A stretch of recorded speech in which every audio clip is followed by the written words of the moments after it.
Belum mulai, Pak.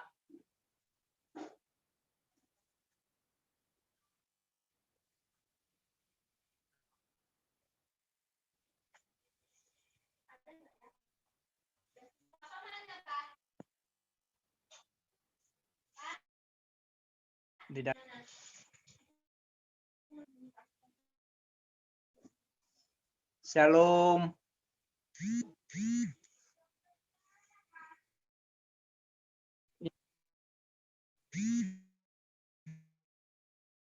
Shalom, Pak Paul.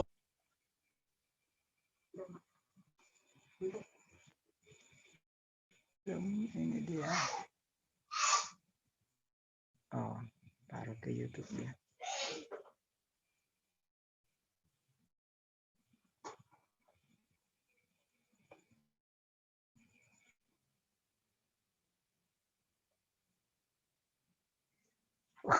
Masih ngatur-ngatur dia.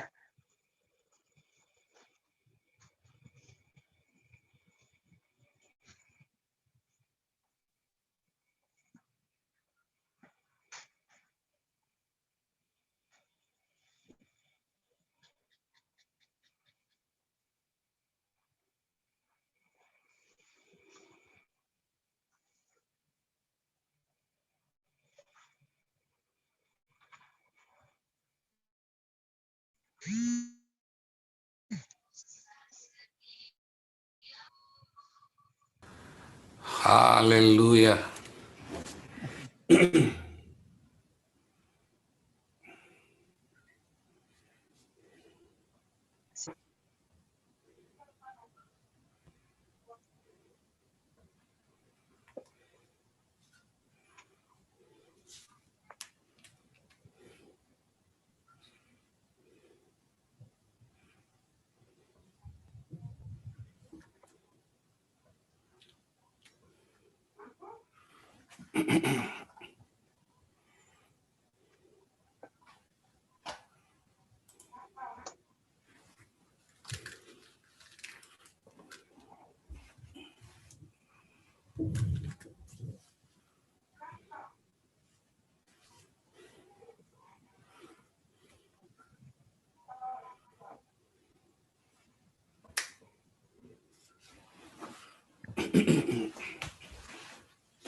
He shall reign, King of kings and Lord of lords.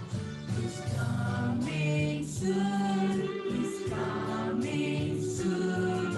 With joy we welcome His returning. He may be born, He may be night or noon. We know He's coming soon. He's coming soon. He's coming soon. With joy we welcome His return. It may be morn, it may be night or noon. We know He's coming soon. We know He's coming soon. We know He's coming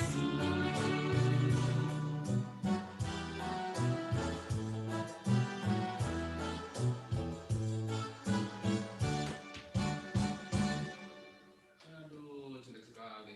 Kubrak-kubrak nggak karu-karu.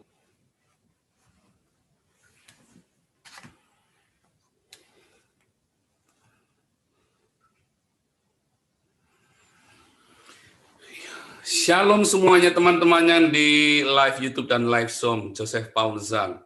Senang sekali bisa menyapa Anda kemarin. Kembali ya, kemarin saya hari Jumat, saya harus menghadiri satu pertemuan, meeting. Nggak nyangka meetingnya sampai 4 jam ya, saya pikir hanya 1 jam. Biasanya kita hanya 1-2 jam saja maksimum. Tapi kemarin karena ada banyak sekali hal yang dibicarakan, sehingga sampai 4 jam dan saya tidak bisa memberi kabar ya. Oke, tema hari ini kita adalah tentang asal-usul Allah ya. Baik itu Allah dalam secara definitif dalam bahasa Arab, yaitu Allahnya orang Islam, maupun secara umum, yaitu Allah dalam arti luas, God ya. Sebelumnya kita akan berdoa. Terima kasih Tuhan Yesus, karena Tuhan Yesus sangat baik buat kami semua, sehingga kami diperkenankan terus untuk mengabarkan kebenaran dan membongkar semua dusta. Tuhan Yesus sertai semua peralatan yang kami gunakan. Tuhan Yesus sertai semua orang-orang yang mendengarkan. Tuhan Yesus kiranya menjamah, membukakan pikiran setiap orang yang mendengarkan, dan berikan rema di dalam hati mereka, sehingga mereka melihat kebenaran, dan mereka bisa datang kepada Tuhan Yesus Kristus yang satu-satunya Tuhan dan Allah bagi seluruh umat manusia. Di dalam nama Tuhan Yesus Kristus, amin. Haleluya. Sebentar, saya cek dulu ya, cek sound yang ada di YouTube.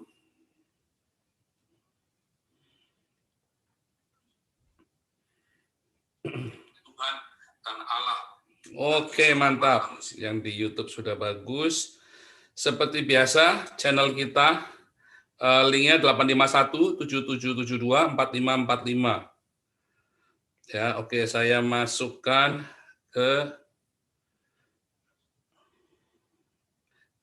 ini ya, saya masukkan channel saya di live chat. Anda bisa langsung masuk tanpa password ya. Anda harus install aplikasi Zoom terlebih dahulu.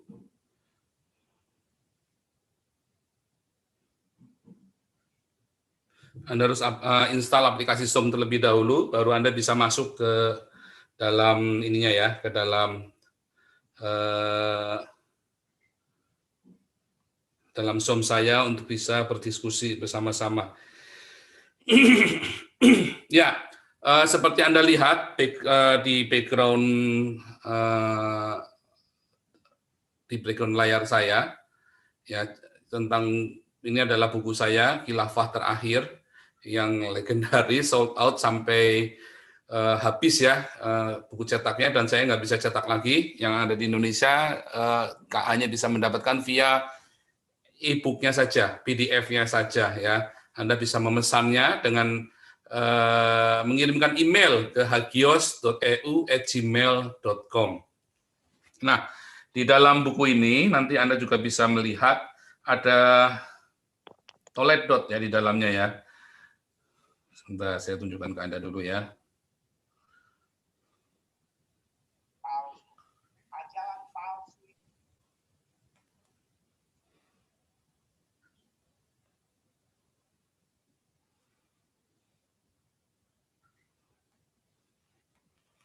Ya, kalau Anda lihat di dalam buku saya, Anda bisa cek ya, itu ada contoh ya, tahun-tahun demikian ya. Ada contoh tahun-tahun dan tentu ada toledot segala macam ya, ada toledot, silsilah ya. Dan ada semua ini buku ini tentang sejarah ya. Dan bukan sejarah asal kutip kayak Al-Qur'an ya. Buku yang saya tulis ini adalah hasil dari tesis saya yang kedua ya, tentang historis kritis bahwa Muhammad bukan keturunan Ismail. Nah, di dalam buku saya ini juga saya banyak mengungkapkan sejarah-sejarah di dalam Alkitab. Ini juga menjadi bahan kelas evangelis dan kelas apologetik. Jadi teman-teman kalau ikut pelajaran kelas, ikut kursus evangelis dan apologetik yang saya adakan, akan mendapatkan PDF secara gratis. Ya, teman-teman yang ingin mendapatkan buku ini yang tidak ikut kelas evangelis dan apologetik, Anda bisa kirim email ke saya hagios.eu@gmail.com dan Anda bisa mengganti ongkos cetaknya dengan persembahan kasih. Nanti saya kasih rekeningnya setelah Anda email ke saya akan berikan nomor rekeningnya. Dan nggak ditarif ya, karena ini PDF. Ya, saya nggak tahu, dan memang tujuannya adalah saya untuk membongkar semua dusta yang klaim dari orang-orang Islam ini. Nah, kembali kepada tema kita. Tema kita hari ini adalah bahwa kita akan memahami asal-usul. Ya, semua ini sudah saya tulis dalam buku saya. Jadi kalau buku saya ini ceritanya panjang lebar ya, singkat tetapi semuanya adalah inti-inti dari sejarah. Dan kalau Anda mau lebih lengkapnya, di dalam buku saya selalu saya kasih catatan endnote ya. Ada endnote atau bilang catatan kaki lah, atau catatan pinggir, catatan endnote, pokoknya endnote aja. Setiap kalimat-kalimat itu saya kasih endnote, itu sumbernya dari mana. Dan sumber yang saya kutip selalu sumber yang menggunakan sumber primer ya. Apakah sumber primer itu? Sumber primer adalah bukti-bukti arkeologi dan manuskrip yang ada di zaman itu. Itulah yang namanya primer, saksi langsung. Nah, kalau Anda lihat banyak sekali sejarawan-sejarawan Islam yang mengutipnya bukan dari primer, tetapi katanya. Jadi sudah bias informasinya. Informasi itu menjadi sangat bias sekali karena penulisnya bukan saksi langsung. Ya, misalnya nih, klaim Muhammad keturunan Ismail. Mereka hanya katanya. Orang Yahudi pun yang dibilang siapa itu ya, rabi siapa itu semua katanya. Kalau ditanya bukti primernya nggak ada. Karena memang tidak pernah ada bukti primer keturunan dari Adnan sampai ke Ismail. Nggak ada, hilang, putus. Mengapa bisa putus? Karena memang orang Ismail sejak zamannya Raja Syria Asyurbanipal sampai dengan zamannya Nabonidus, ya selama 200 tahun, keturunan Ismail itu memang putus. Sudah nggak ada lagi di Gurun Paran, karena mereka tinggal di Gurun Paran. Ya, mereka tidak tinggal di Mekah, seperti katanya orang Islam. Pada kenyataannya Mekah sendiri sudah nggak ada, baru ada tahun 800 ya, kota Mekah itu. Jadi sebelum tahun 800 itu nggak ada cerita Mekah itu nggak ada. Mekah itu baru ada tahun 800 ya. Nah, sumber-sumber primer ini, yaitu bukti arkeologi dan manuskrip ini sangat penting ya.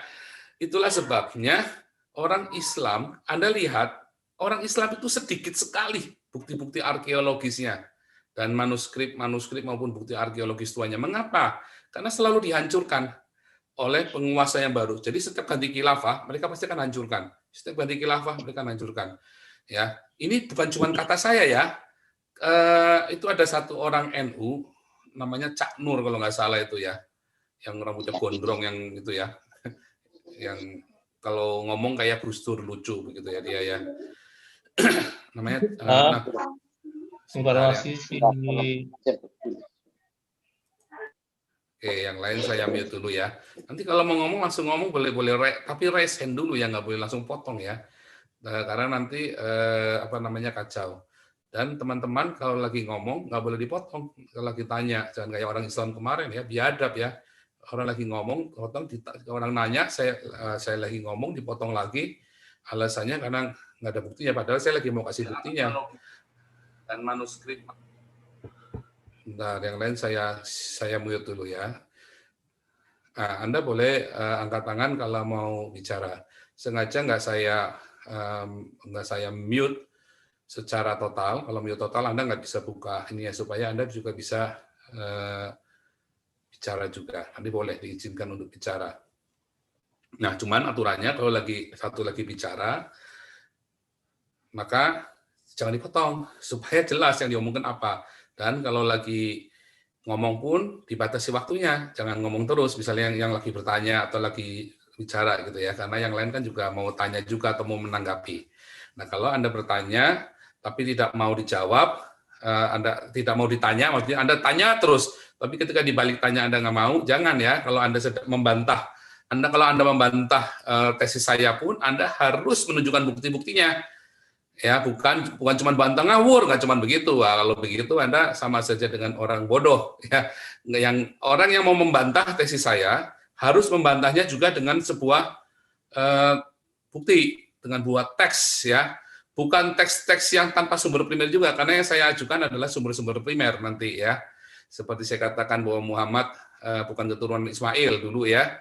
Itu saya tunjukkan bukti-bukti primernya semuanya, bahwa memang sudah tidak ada suku Ismail sejak tahun 700 sampai tahun 530 itu sudah habis semua, sudah habis bersih ya, di gurun Paran itu sudah nggak ada. Dan Ismail itu tidak pernah pergi ke Mekah ya.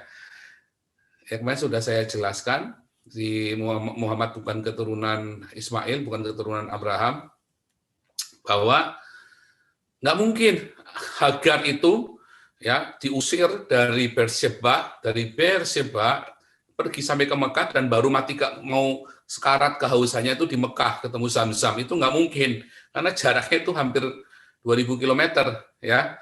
Sedangkan mereka cuma bawa 10 liter air dan roti yang hanya waktu itu Ismail kira-kira usianya sekitar antara 12 sampai 14 tahun. Ya, dan mereka berjalan. Jadi nggak mungkin mereka bawa satu tangki air sampai, nggak mungkin. Dan dari Beersheba sampai Gurun Paran itu hampir tidak ada mata air. Dan dari Gurun Paran sampai ke itu berarti daerahnya mentoknya sampai ke Midian ya, tanah orang Midian. Baru ada lagi nanti di Madinah ya. Jadi nggak mungkin mereka bisa jalan sampai ke Mekah. Itu mustahil sekali.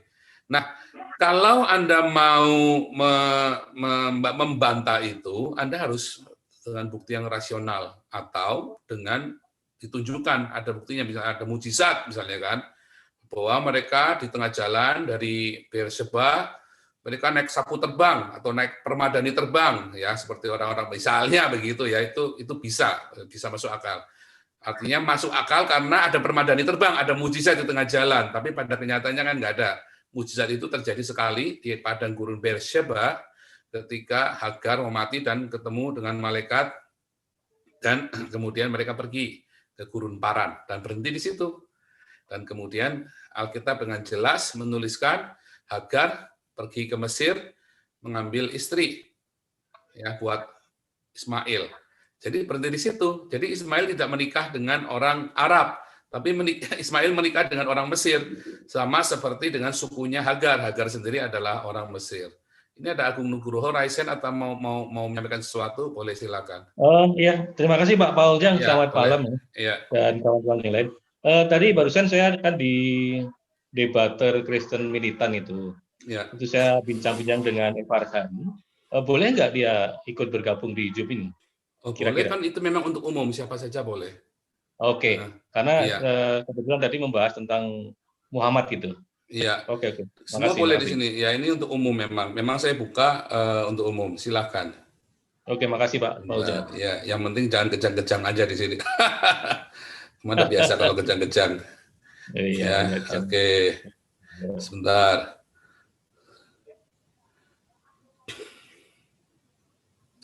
Sebentar ya. Oke. Ya, teman-teman yang ada di live chat, Anda bisa klik linknya, sudah saya kasih ya, selalu berkala saya kasih. Dan jangan lupa Anda harus install dulu aplikasinya Zoom ya, baru Anda bisa masuk ke Zoom-nya. Anda harus install aplikasi Zoom ya. Nah, balik lagi. Jadi, Halo Koko. ya shalom, bro. Oke. Nah, jadi kita balik lagi, kita masuk ke dalam historis kritisnya ya. Oke, kita nggak akan cerita Muhammad lebih lanjut lagi, walaupun nanti tetap kita akan singgung-singgung tentang Muhammad, tetapi kita akan lebih fokus ke asal-usul dari Allah Islam sendiri. Nah, materi ini sebenarnya ada di dalam kelas evangelis yang dan kelas apologetik ya, secara simultan saya selalu saya selalu menyinggung perihal ini.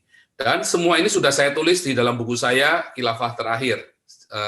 Nanti kalau Anda ikutin dalam buku saya Khilafah Terakhir, Anda cuma tinggal lihat di daftar isinya, semua ya akan nampak di situ. Nah, kemudian kalau Anda lihat sejarahnya lagi ya, kalau kita lihat sejarahnya lagi, bagaimana sejarah ini kita buat, bagaimana sejarah ini dibuat oleh manusia, oleh kita, ya, dengan segala macam keterbatasan dari pengetahuan kita di saat itu. Makanya beberapa rekan Kristen juga kadang-kadang terjebak ya, dia berpikir bahwa tulisan Bapak Gereja itu lebih sempurna daripada kita. Bahkan tulisannya Calvin lebih sempurna dari kita. Itu salah ya. Saya tidak setuju. Karena di zaman Bapak Gereja sendiri, mereka sudah menyingkirkan orang Yahudi dari kehidupan bergereja. Mereka sudah sangat jauh dari tradisi Yahudi. Bahkan mereka sendiri sudah tidak punya kalender Yahudi lagi. Mereka sudah nggak pegang kalender Yahudi lagi. Di saat itu, maka kita tidak akan bisa memahami Alkitab secara utuh. Ya. Dan di zaman itu mereka membaca Alkitab Perjanjian Lama yang berbahasa Yunani, bukan yang berbahasa Ibrani. Udah nggak ada zaman itu ya. Bahkan di zaman Yesus sendiri, Alkitab yang berbahasa Ibrani sendiri sudah langka. Mereka orang-orang Yahudi menghafalkannya. Ya, mereka membaca Targum Alkitab Yahudi, Al-Tanakh atau Perjanjian Lama kita yang berbahasa Arab, tapi dengan keterangan-keterangan di dalamnya. Jadi sudah ada perbedaan. Karena harus diperjelas ya, sebab tradisi Targum itu mulai ada dari zaman Ezra Nehemia, dan mereka ada di Babel saat itu. Jadi mereka akan mengalami kebingungan ketika mereka hanya membaca yang Tanakh saja, sementara mereka tidak tinggal di Yerusalem. Dan Yerusalem saat itu pun ketika mereka kembali ke Yerusalem, mereka sedang di dalam kondisi yang sangat kacau balau dan tidak ada bait Allah di dalamnya. Malam Koko. Iya, malam. Oke, langsung saya ini karena sakit sekali tadi ya, bisik di belakangnya. Nanti kalau mau bicara boleh raise hand dulu ya. Jadi setiap yang saya masuk selalu saya mute. Tapi nanti teman-teman boleh bicara dengan raise hand, bisa buka mic sendiri juga. Oke, kita kembali ya.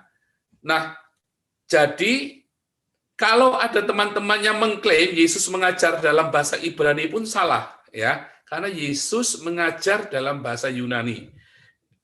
Bagaimana bisa? Ya, sudah saya buat videonya juga dan Anda bisa lihat, Anda ikuti semua, cek ya di Apologet Bahasa Indonesia atau Apologet Historis. Nah, di situ akan saya juga ceritakan bahwa Yesus mengajar dalam bahasa Yunani. Dan setiap kutipan Yesus dan kutipan para rasul itu berasal dari Septuaginta, bukan dari kitab Masoret, bukan dari kitab berbahasa Ibrani. Itulah sebabnya saya sangat yakin bahwa Yesus bahasa Yunani ketika mengajar. Apakah Yesus bisa bahasa Arab? Oh bisa, pasti. Bukan bahasa Aram, bahasa Ibrani dengan aksen, dengan dialek Aram. Karena mereka 70 tahun ya ada di Aram, dan akhirnya seluruh dunia karena dijajah oleh Babel, maka seluruh dijajah Syria dulu ya, Syria dan Babel, mereka semua berbahasa Aram. Mereka punya bahasa mereka sendiri, bahasa Syria, dan mereka punya bahasa Akadian, punya bahasa Kastim, tapi mereka juga bisa berbahasa Aram. Nah, jadi mereka pada umumnya seluruh dunia di Mesopotamia, Israel, sampai ke Paran, mereka bisa berbahasa Aram. Ya. Nah, bahasa Arab yang digunakan oleh orang Arab hari ini adalah campuran bahasa Aram dengan bahasa Saiba, bahasa Yaman. Bahasa Yaman dengan bahasa Aram bercampur, maka jadilah bahasa Arab yang sekarang. Jadi bahasa Arab itu kalau mau dibilang Semitik ya Semitik, tetapi juga bukan Semitik. Karena mereka sudah bercampur dengan bahasa Arab. Jadi nggak murni lagi ya. Dan kata Arab artinya bercampur ya, bangsa yang bercampur itu. Itu ada di dalam buku saya juga sudah saya tulis ya. Nah, lalu kalau kita mau telusuri sekarang dari asal muasalnya, kita akan membuat satu perbedaan terlebih dahulu, keberadaan eksistensi dari Allah yang disembah oleh orang Israel ya, yaitu Yehova Elohim. Ya, bacanya bukan Yahweh ya, tapi bacanya itu Yehova. Sebab di situ ada tanda Shewanya di bawah tulisan itu. Bentar saya tunjukkan ya, ini mesti benar juga ya, karena teman-teman suka salah kaprah ya. Bacanya itu bukan Yahweh, tapi Yehova. Sebab ada tanda Shewa di bawahnya. Mana kelas evangelis. Kelas evangelis atau kelas apologetik kemarin saya masukkan. Nah ini, oke saya share ya.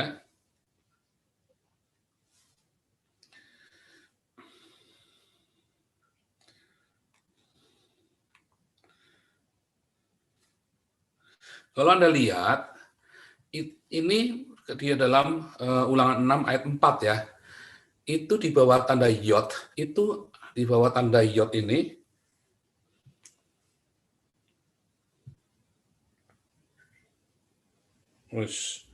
itu ada tanda Shewa. Ya, Shewa itu membuat jadi dibacanya ya.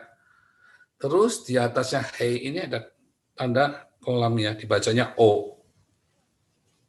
Jadi itu jelas bacanya Yehova. Nah, ini orang Masoret ya. Bani Masoret yang memberi tanda ini karena mereka tahu cara bacanya ini seperti itu, makanya dikasih tanda baca. Tanda bacanya seperti itu.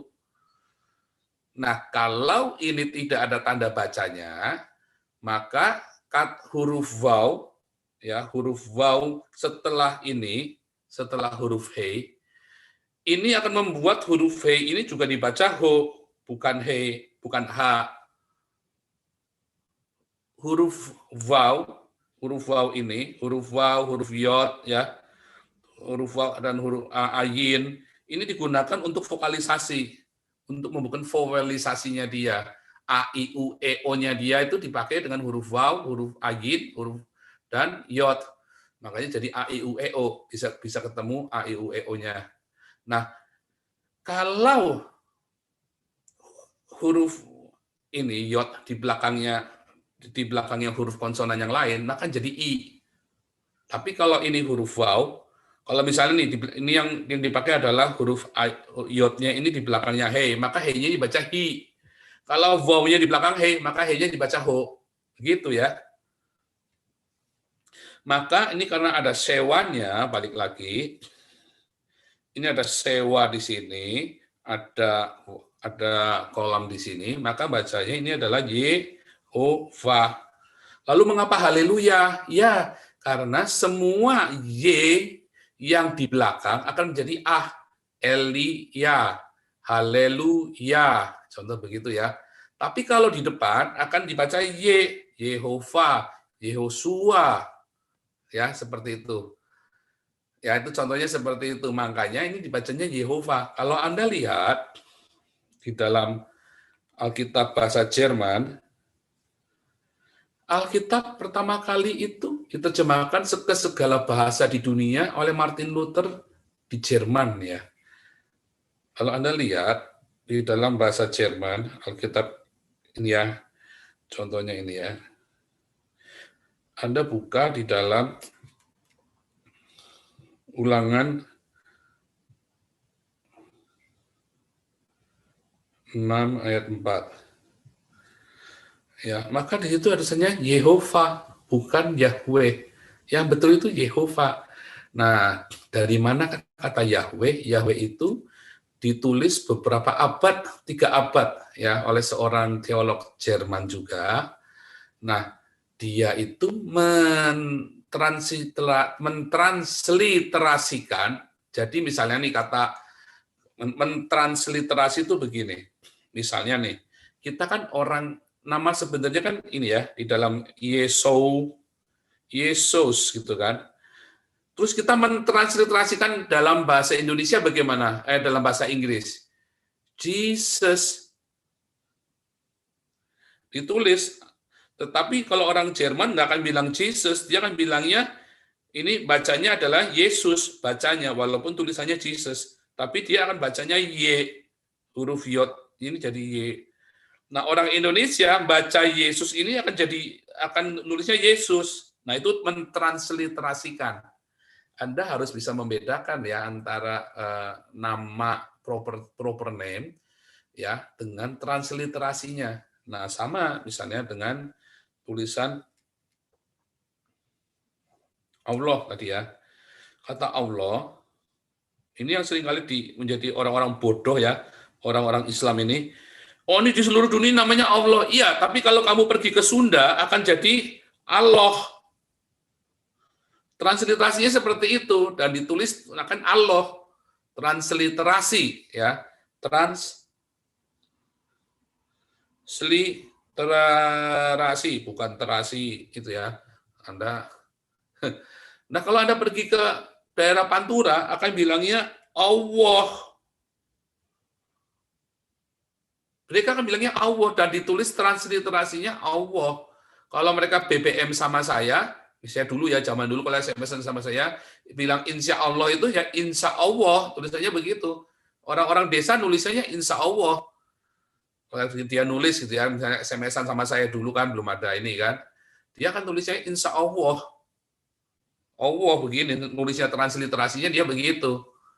Kalau orang Sunda kan bilang insya Allah. Kalau orang Surabaya kan bisa insya Allah. Nah, itu sama seperti itu ya. Jadi Anda harus membedakan. Masalahnya di dalam bahasa Al-Qur'an, dalam Islam, semua orang dipaksa untuk berbahasa Arab. Sehingga makanya di mana-mana di seluruh dunia akan tulisannya Allah. Tetapi orang Arab sendiri dengan kalian beda. Orang Arab ya, saya kan banyak ketemu orang-orang Arab di sini. Dia kan bilangnya Allah. A-nya itu nggak disebutkan, ditelen A-nya Allah. Nggak beda sama kalian orang di Indonesia. Allah. Makanya saya bilang, ya sama seperti kalau orang ini, Anda juga bisa bikin gini kan, kan bisa begitu kan, kan bisa begitu kan, kayak Tarsan begitu kan. Bisa aja, ini kan transliterasi. Makanya saya kan suka bilang, ini orang Islam ini kalian Allah tiap hari sekali 5 kali, Allah kayak Tarsan. Nah, karena itu transliterasi dari dialek lokal. Dan itu Anda tidak bisa menyangkal bahwa tulisan alif lam lam ha itu akan dibaca dengan berbagai macam accent dan dialek. Ya. Oke.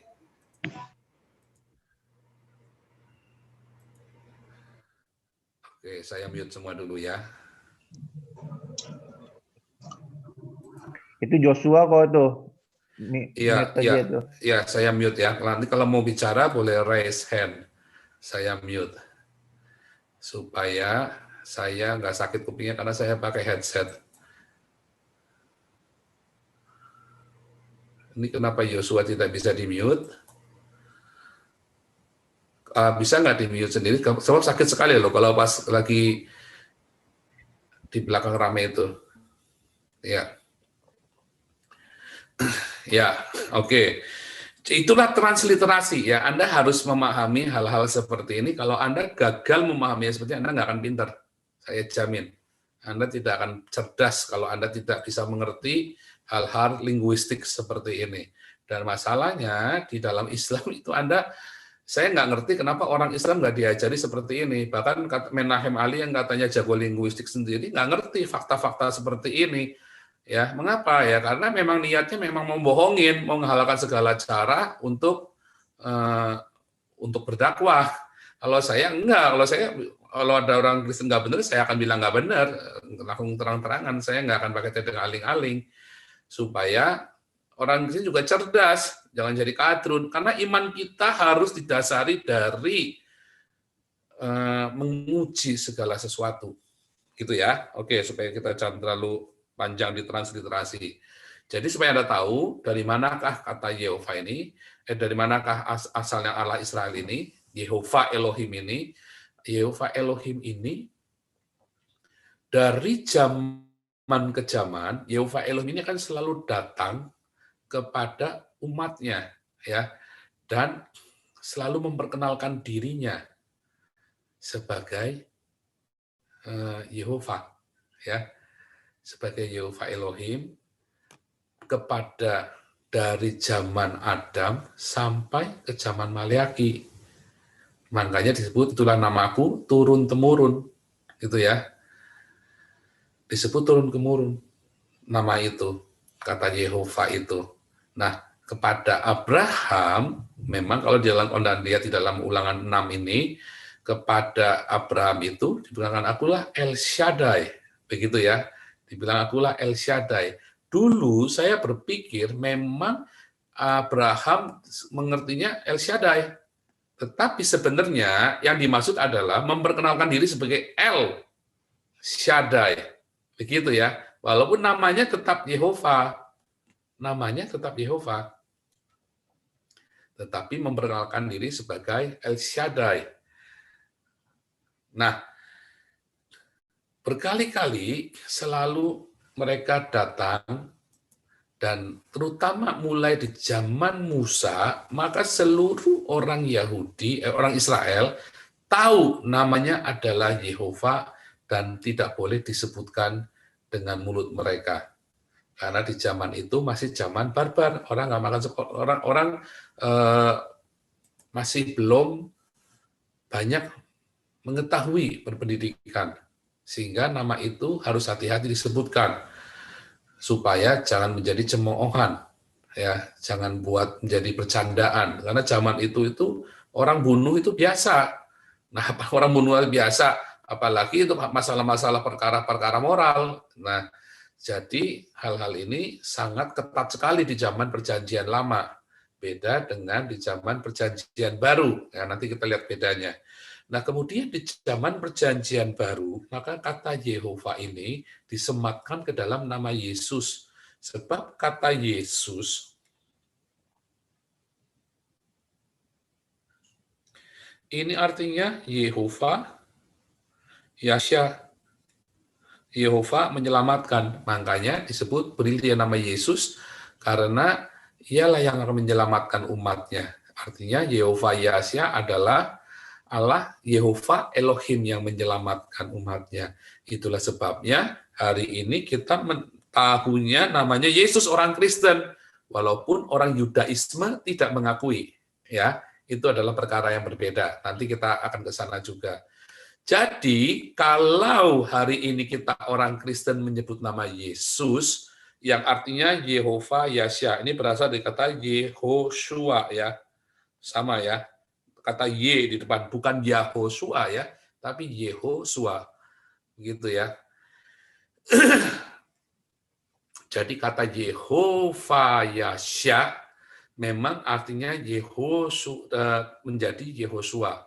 Dan Yehosua inilah yang kemudian disebut dengan Yesua, ya, mengalami inklinasi kata yang jadi Yehosua, ya.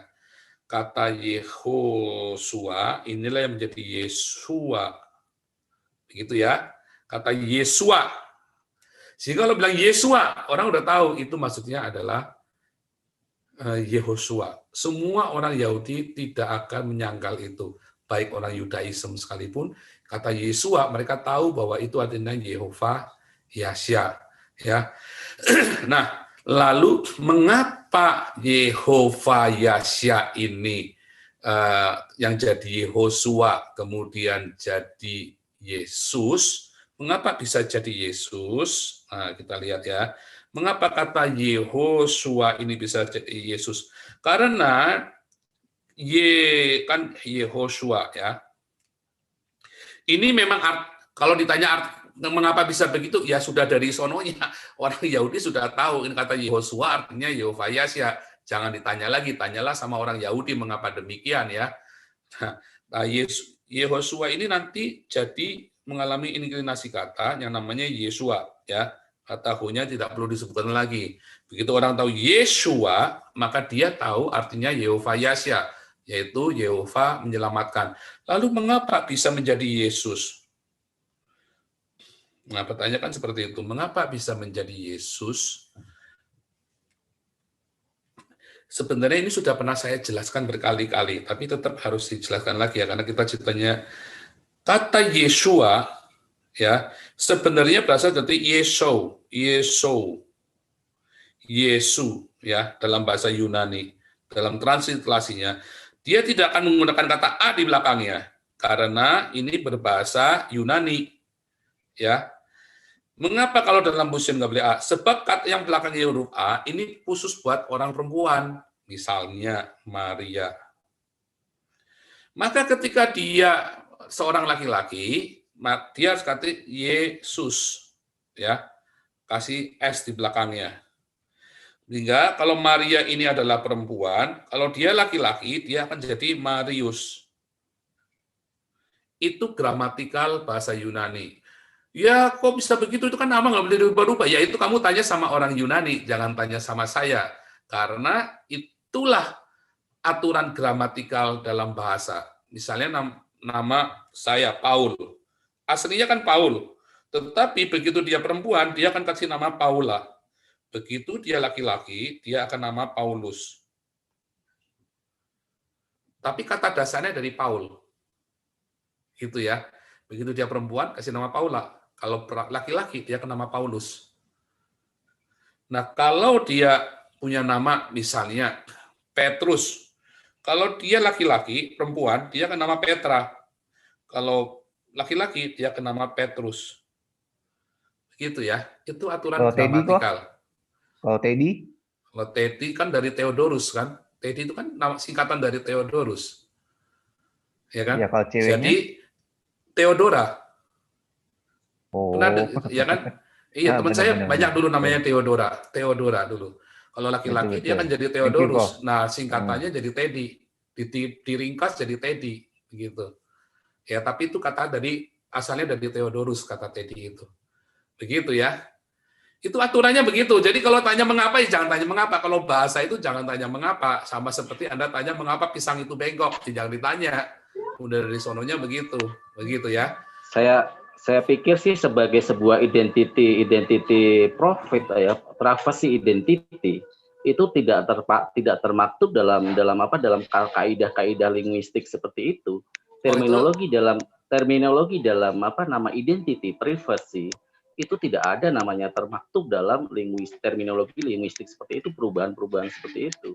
Nah, itu ini cuma sanggahan aja ya. Mohon dijelaskan ada apa hubungannya gitu loh. Kecuali tidak bersifat identity. Maksud saya seperti ini, ketika nama kita Putri, ya tidak mungkin di dalam Inggris kita dipanggil doctor, walaupun artinya sama, karena Putri itu adalah sebuah personal identity. Mohon maaf, ini pengertian saya tentang sebuah linguistik terminologi ya. Kalau kata Putri tidak akan jadi dokter, sama. Ya, kata Yesus, Anda tidak akan pernah, kata Yesua tidak akan diterjemahkan dalam bahasa Yunani Theosoter. Allah menyelamat soter ya, soter itu penyelamat ya, nggak disebut Theosoter. Kenapa nggak disebut Theosoter? Namanya tetap Yesus. Yesus kemudian masuk dalam gramatikalnya, begitu. Nah, kalau di zaman sekarang ada dokumen internasional, semua nama harus sama karena ada dokumen internasional yang namanya paspor harus merujuk kepada nama awal dokumen lokal. Tapi kalau di zaman dulu, di dalam aturan penulisannya, begitu orang asing masuk ke dalam wilayah mayoritas, dan saat itu bahasa mayoritas adalah bahasa Yunani, maka harus dipaksakan dengan menggunakan kata Yesua itu tetap harus dirubah. Kata Petra, Petru itu harus jadi Petra atau Petrus. Itu sudah aturan di zaman itu. Kalau ditanya mengapa, ya memang begitulah. Itulah sebabnya kata Yesua itu menjadi di Arab itu jadi Isa. Ya kan? Kenapa harus jadi Isa? Itulah sebabnya kata Allah di dalam bahasa Arab masuk Arab jadi Allah. Kata Eloh, kata Eloah, kenapa bisa berubah? Kenapa Abraham tidak pernah menyebut Allah, alif, lam, lam, ha? Karena itu adalah transliterasi. Sama. Nah, kita akan ke sana nanti. Nah, di zaman itu, sampai ke zaman mulainya dokumentasi internasional, abad ke-19 itu baru mulai ada dokumentasi internasional ya. Satu dunia itu dengan dokumen yang sama yang disepakati bersama. Baru mulai abad 1920. Tetapi sebelum abad 1920, semua orang akan mengalami transliterasi di dalam nama. Itulah sebabnya bahkan orang Cina pun, kalau Anda lihat nama-nama orang Cina, dia kata dalam bahasa Inggris apa, misalnya dia Jackie Chan, maka di Cina dia nggak akan dipanggil Jackie Chan. Dia ada nama Cinanya yang kemudian artinya itu. Ya seperti anak saya, misalnya ya anak saya itu namanya Ming Che. Kenapa ditembakkan jadi Wisely? Supaya gampang. Karena susah bilang Ming Che, nah, gitu kan. Saya aja ngomong dengan dialek Ming Che gini aja salah. Tapi ada namanya. Nah, itu sudah berubah total ya. Itu namanya sebuah berubah total. Yang tadi putri jadi daughter. Nah, tetapi di dalam gramatikalnya, maka kita nggak akan nulis kata Mingce itu. Bagaimana cara nulis Mingce? Orang akan nulis M-I-N-G-C-E. Salah. Karena Mingce itu M-I-N-G-C-E nulisnya beda lagi bacanya buat orang Cina. Mereka akan nulis M-I-N-G-Z-H-I, maka itu dibacanya Mingce. Nah, itu seperti itu namanya transliterasi. Mereka mentransliterasikan apa yang mereka ungkapkan dengan bahasa mereka. Namanya tetap Mingce nggak? Tetap Mingce. Tetapi orang Cina dengan orang Indonesia mentransliterasi kata Mingce itu dengan hal yang berbeda. Katanya, ya. Itulah namanya transliterasi. Makanya kalau kita lagi belajar bahasa Mandarin, misalnya nulis pugeyi, ya kan? Tidak boleh kita pugeyi. Bagaimana tulis pugeyi? P-U-G-E-Y-I. Pugeyi. Bacanya pugeyi dong. Harusnya kan P-H-U-K-H-E-Y-I. Pugeyi. Tapi kan nggak bisa orang Cina bilang begitu. Jadi dia akan nulis P-U-G-E-Y-I. Itu namanya transliterasi, ya. Transliterasi. Tadi sudah saya jelaskan. Nah, itu gramatikalnya. Jadi kalau ditanya mengapa, tanyanya sama orang Yunani, tanyanya sama orang Ibrani, tanyanya sama orang Cina, mengapa begitu? Nah, itulah namanya linguistik. Jadi itu nggak bisa dibantah. Kalau Anda belajar linguistik, kebetulan istri saya seorang sarjana linguistik, dia tahu hal ini. Dan memang seperti itu. Makanya kalau Anda lihat di dalam bahasa Inggris, selalu di sebelahnya kamus diksionari Thesaurus itu, ya kalau kita lihat Thesaurus, sebentar ya.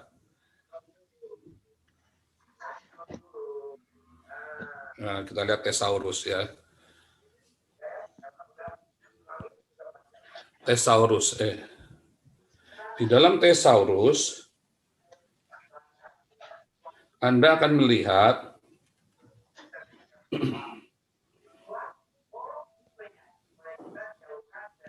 misalnya kata buku gitu ya. Sebentar, mestinya ada ya, saya lupa ya. Nah, lihat ya. Oh, jangan kata book, tadi yang ekstrim ya. Kita yang ekstrim, misalnya kata love. Nah, ini kan LOVE. Orang Indonesia bacanya love, nggak akan baca love. Tapi bagaimana cara bacanya love ini? Orang Indonesia kan bacanya love. Tapi bacanya adalah luhuf. Ini transliterasinya begitu. Tapi ini transliterasi dalam bahasa Inggris. Luhuf. Itu namanya transliterasi ya. Tulisannya gimana? Tulisannya love. Lalu yang ditulis love-nya atau love-nya? Ya tergantung. Kalau kita di Indonesia, kita akan mengajarkannya dengan transliterasi. Bagaimana cara menulis smile? Misalnya ya, smile. Kata smile. Ya, smile, smile. Orang Indonesia bilangnya smile, ya kan? Tapi kalau kita lihat kata smile ini tulisannya smile. Ismail, Ismail kok. Smile, ya itulah smile, ya. Itu transliterasi. Jadi kalau ditanya mengapa begitu, ya kamu tanyanya sama orang Inggris, begitu. Itulah transliterasi. Cara membacanya, mengungkapkannya, begitu ya. Itu transliterasi. Jadi kita nggak bisa menghindari transliterasi itu seperti tadi kata Yesua, Yesus dan sebagainya, gitu ya. Oke, kita kembali. Ini penting sekali ya pemahaman ini. Kalau Anda gagal memahami ini, Anda tidak akan mengerti asal usulnya Allah, kata Allah, ya. Termasuk mengapa orang Kristen di Indonesia menggunakan kata Allah. Dan ini yang menjadi ruwet, karena kemudian orang Islam yang bodoh, dan kebanyakan memang orang Islam itu bodoh, akan mengklaim, tuh lihat, Yesus saja menyembah Allah, dia bilang gitu, Yesus saja menyembah Allah, dia akan bilang begitu. Siapa bilang Yesus menyembah Allah? Ya kan, nggak ada Yesus menyembah Allah. Saya pikir tidak semua Islam bodoh seperti itu. Saya Kebetulan yakin saya Muslim. Dan saya bisa tapi Anda dan sendiri saya bisa kan yakinkan juga secara saintis maupun linguistik. Silakan Anda buktikan. Karena apa? Beda antara kitab bahwa Yesus menyembah Allah. Beda antara kitab beda Abraham, antara kitab sebentar, suci saya mau dengan tanya kepada karya- Anda. Saya mau tanya Anda, Abraham itu menyembah Allah enggak? Soal penamaan Abraham itu adalah menyembah berkembang sesuai dengan Abraham itu menyembah Sebentar, Alif Lam Lam. Saya kan cuma nanya simpel sekali, Anda jawabnya muter-muter. Simpel sekali. Abraham itu Nabi Abraham. Akan saya jelaskan. Apakah Nabi Abraham menyembah satu sosok yang namanya Alif Lam Lam Ha itu? Oh, enggak begitu. Pemahamannya enggak seperti itu. Sosok seperti yang saya pahami dengan penjelasan Bapak bahwa literasi itu akan berubah-ubah sesuai dengan konteks zamannya, ya. Jadi ketika Bapak menyamakan Allah itu adalah penamaan. Sebuah penamaan tidak akan merubah pribadi itu sendiri.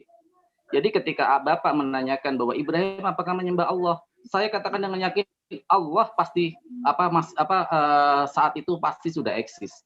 Tapi dengan penamaan atau literasi terminologi nama, saya tidak bisa katakan bahwa itu adalah nama Allah.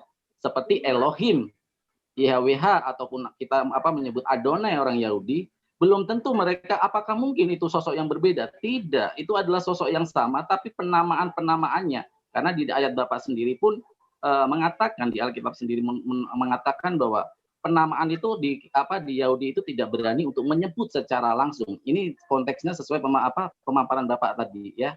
Jadi bukan berarti ketika Ibrahim tidak menyebut Allah, ya, eksistensinya berbeda dengan Allah yang sekarang. Ya, itu aja sih penjelasan saya. Jadi tidak semua. Jadi kalau Bapak mengatakan Islam itu bodoh, tidak semua Islam itu bodoh. Dan tidak berarti semua Kristen itu Anda juga pintar. sendiri- Itu aja. Itu subjektif, pandangan subjektif. Anda itu. tidak bisa membuktikan bahwa Ibrahim menyembah alif lam lam ha. Jadi Berarti Anda tidak mendengarkan konteks jawaban saya. Alif lam lam ha itu adalah sebuah terminologi nama.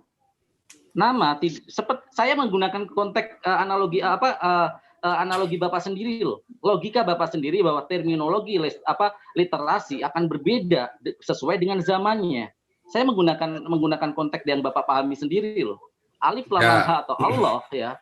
Itu tidak harus dinamakan Allah ketika zaman Ibrahim. Karena pengenalan nama itu pun ketika jangankan di zaman Ibrahim, di zaman Musa pun ketika penyebutan secara pasti sosok yang disembah aja, kaum Yahudi lebih cenderung untuk menghindari penyebutan secara langsung sosok tersebut. Nah, ya, tetapi alif lam sudah lam ha jelas ini tulisan kenapa? Yod He Vav He, tulisan Yod He Vav He, ya ini sudah jelas dibaca Yehova.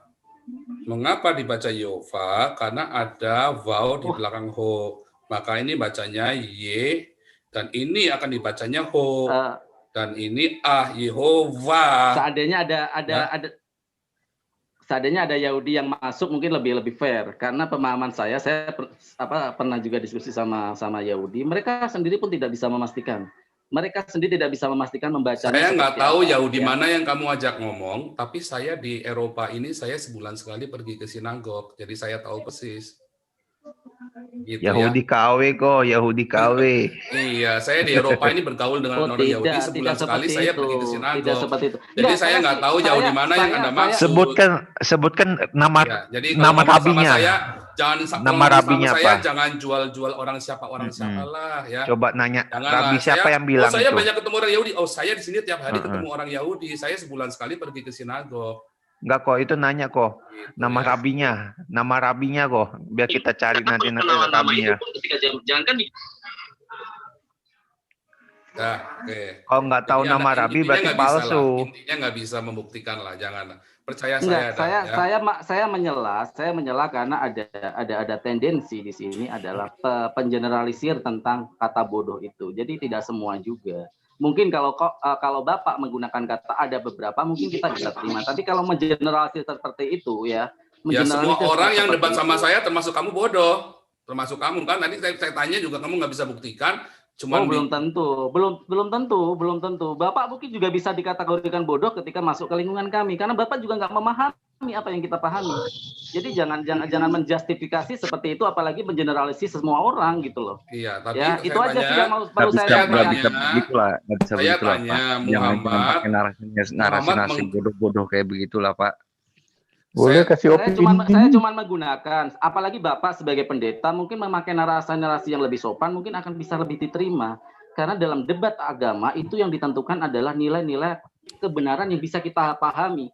Kalau kita memahami dengan narasi kebencian, yang muncul adalah fanatisme keagamaan. Tapi kalau Bapak menerangkan dengan kata-kata atau dengan narasi-narasi yang baik, mungkin kita akan bisa mencari persamaan. Karena di dunia ini tujuan beragama adalah berbuat baik gitu loh. Ini kamu ngomong itu sama Irina Handono, sama Hani Christian, sama Stephen Indra, sama Yaya Woloni, sama Ustadz Bangun Samudra, jangan sama saya. Ya, bukan, maksud saya ini kan wilayah saya. Ini kan wilayah saya. Saya mau ngomong apa saja terserah saya. Nah, kamu ngomonglah sama mereka. Begitu kalau kamu nggak terima, tugas saya di sini undangan ini disebar katanya buat masuk siapapun yang bisa masuk. Oh iya, boleh. Kan memberi pendapat, memberi narasi. Boleh, dan saya tidak terima pendapat Anda karena tugas saya di sini bukan nyenengin hati Anda, bukan supaya Anda bersuka cita. Tugas saya di sini adalah menyatakan kebenaran, gitu ya. Boleh saya ngomong Pak? Kebenaran kan bisa bersifat subjektif kan. Gantian kasih komen. Silakan yang lain. Yang kalau dengan nyambung jangan sama saya nggak nyambung ya. Silakan. Sebentar aja Pak. Oh, silakan apologet silakan. Ya, saya ya. Iya. Jadi kita jangan persoalkan nama ya, karena di Indonesia juga ya LAI juga menggunakan nama Allah. Tetapi yang penting oknumnya itu berbeda. Allah yang disembah oleh orang Kristen Arab itu adalah sebutan ya, hanya penamaan, apakah Elohim atau Allah, Eloah, El. Tetapi Allah di dalam Muslim itu adalah nama diri, yaitu Allah yang disembah oleh bangsa Quraisy. Ya. Jadi oknumnya berbeda, namanya mungkin sama, tapi oknum itu berbeda. Jadi kalau penamaan saja, saya kira ya nggak ada masalah karena bahasa Arab juga ada yang dipakai Nanti di kita bahasa ke sana. Indonesia. Saya tidak pernah, saya tidak Oknumnya pernah, tidak sama. saya tidak pernah Oknum yang disembah mengkantor, tidak sama. Saya tidak nanti mengkantor. dulu Pak Evarhan, gantian dulu Pak Evarhan. Saya tidak nanti pernah dulu. mengantar masalah Nanti dulu untuk ya. pemahaman keimanan itu adalah pribadi masing-masing. Tapi kalau narasi kebencian atau narasi bodoh Oke, kalau curhat nggak usah di sini. Ayo, Kalau Pak. curhat Bentar, di tempat Pak. lain. Oke, Ya, Pak. ya udah Pak kalau emang Apologet, ternyata Pak undangannya buat Apologet, nanti kita eksklusif, akan nggak ke usah sana, lah. Pak Apologet. Nanti kita akan ke sana. Kita akan masuk ke sana, jangan khawatir. Nanti saya akan jelaskan mengapa pakai kata Allah ya. Saya tidak bentar, ambil Pak. dengan kata Allah ya. Silakan Pak Domba Kecil. Nah, saya cuma tanya sama umat Islam, kalau di kuburan, kalau Anda mati kan ditanyain, siapa Tuhanmu? Itu berarti kan apa? Jangan katakan Allah itu bukan nama Tuhanmu. Ya. Nanti saya tertawa terkabah saya pasti akan menjawab dengan Udah, pasti saya- seperti yang saya jawab Ya, tadi. sekarang bahwa saya Allah, tanya. umat Islam adalah Allah Subhanahu wa taala. Ya sudah, berarti itu nama Allah, Anda, nama Allah. Tuhan Anda Oke. itu adalah Allah. Dengar ya. Betul.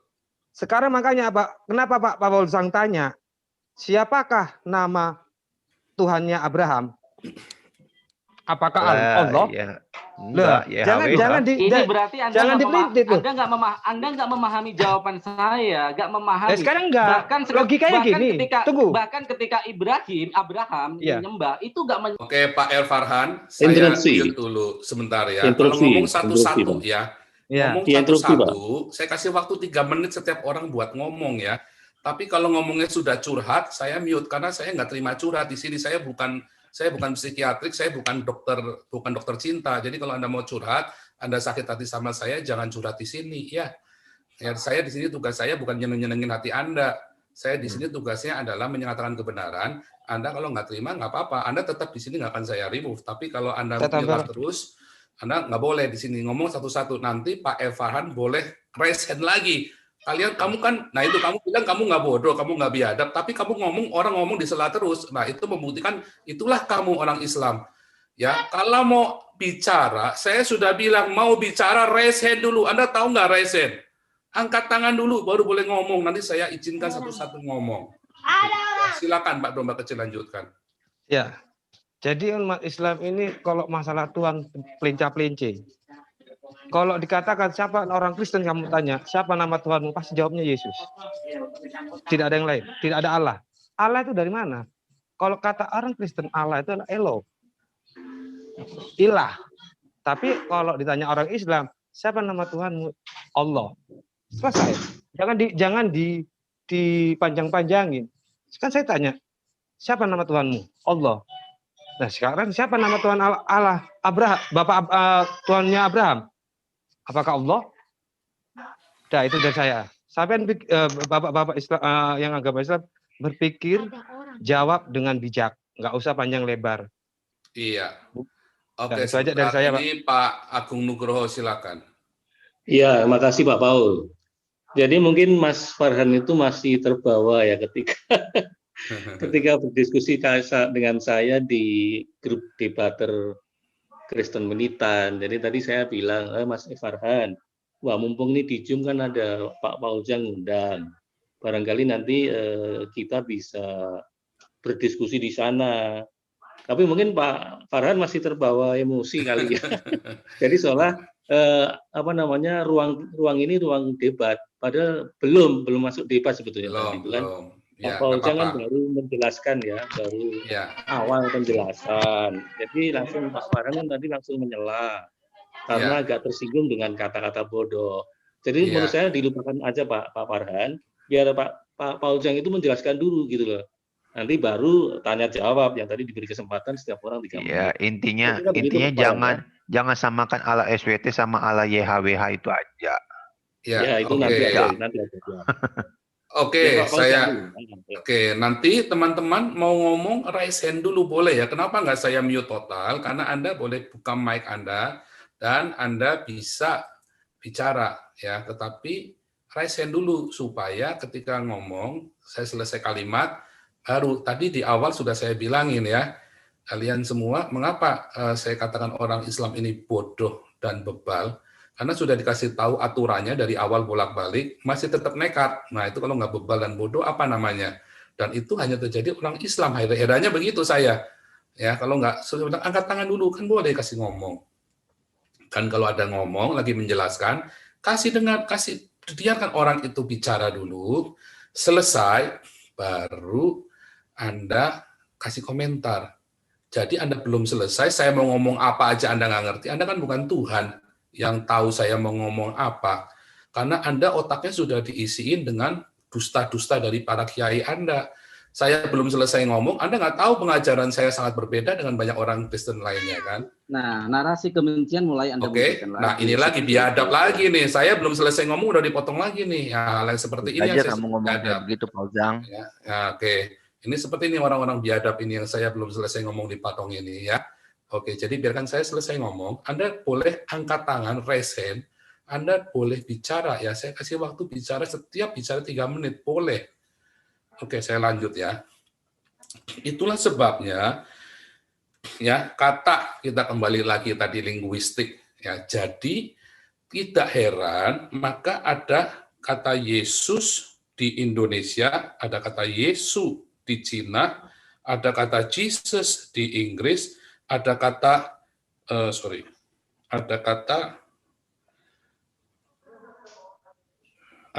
Yesus ini yang ada di Inggris, ini yang di Belanda, dan ada kata Yesus yang sama, transliterasinya walaupun hurufnya C di Jerman, dan seterusnya.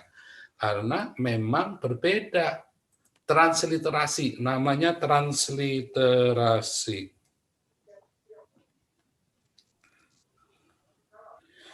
Anda harus memahami dulu kata transliterasi.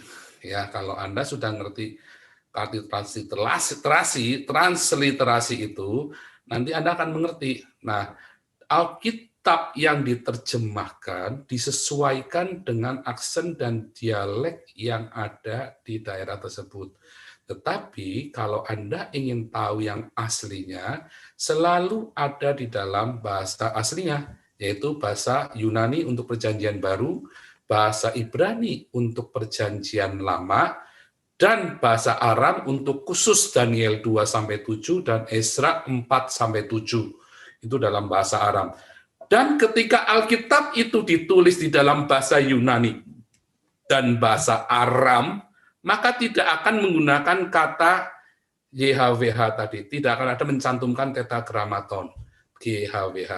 Kalau di dalam bahasa Aram, Daniel 4-7, kalau Anda lihat di Daniel 4-7, ya, Daniel 4-7, nggak mulai dari ayat 1, saya lupa mulai dari ayat berapa ya. Terus kemudian Daniel 2-7, bentar, supaya jangan salah ya, Daniel 2-7 dan Esra 4-7, kurang lebih ya, ini ya. Ini ayatnya kalau nggak salah mulainya dari tengah-tengah, saya agak lupa ya. Ini akan menggunakan bahasa Aram. Dan di dalam bahasa Aram ini, dia tidak mencantumkan tetragrammaton YHWH. Tidak ada satupun. Ketika seluruh Alkitab Perjanjian Lama diterjemahkan ke dalam Septuaginta, maka Anda tidak akan menemukan satu kata YHWH di situ. Itulah sebabnya Alkitab terjemahan baik dalam bahasa Indonesia maupun bahasa Inggris, Anda juga akan nggak menemukan kata YHWH, kecuali di dalam bahasa Jerman Luther Bible ini ya, yang Anda baca sekarang ini, lihat itu. Dia mencantumkan langsung bukan YHWH, tapi langsung cara membacanya yaitu Yehova. Nah, ELB 71 ini salah satu Alkitab terjemahan yang paling tua, ya, Alkitab terjemahan ke dalam bahasa lain selain bahasa Latin dan bahasa Yunani maksudnya ya, yaitu yang diterjemahkan oleh Martin Luther, walaupun LB bukan oleh Martin Luther langsung, tetapi dia meng-quote dari situ. Dia mencantumkan itu karena supaya jangan bingung orang. Ini adalah satu anomali ya. Kenapa dia terus langsung direct? Tapi kalau Anda lihat dalam terjemahan bahasa Jerman yang lain, dia nggak akan tulis ini. Dia hanya ada satu di sini ya, di ELB.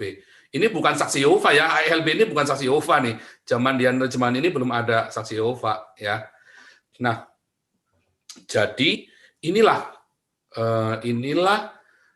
asal usulnya terlebih dahulu supaya Anda mengerti dalam Alkitab terjemahan. Kalau di dalam bahasa Inggris Anda akan melihat sosok Elohim ini akan diterjemahkan dengan kata God, God, ya. Tetapi setiap ketemu kata YHWH, Anda akan menemukan kata Lord. Mendingan pakai baru ya, saya tulis lagi ini. Kalau Anda lihat di dalam Alkitab terjemahan, ini kan Anda lihat Yehova ya, tetapi di dalam terjemahan lain, semua ya, baik dalam Septuaginta misalnya ya 99% ada, karena ada beberapa yang diterjemahkan dengan kata theos ya, tergantung teksnya tadi. Tetapi semua kata YHWH akan diterjemahkan menjadi kata kurios, kirio. Sebentar, saya ulangi aja ya, jelek ini. Kata tulisan YHWH dalam Septuaginta, Anda akan temukan kata kirio.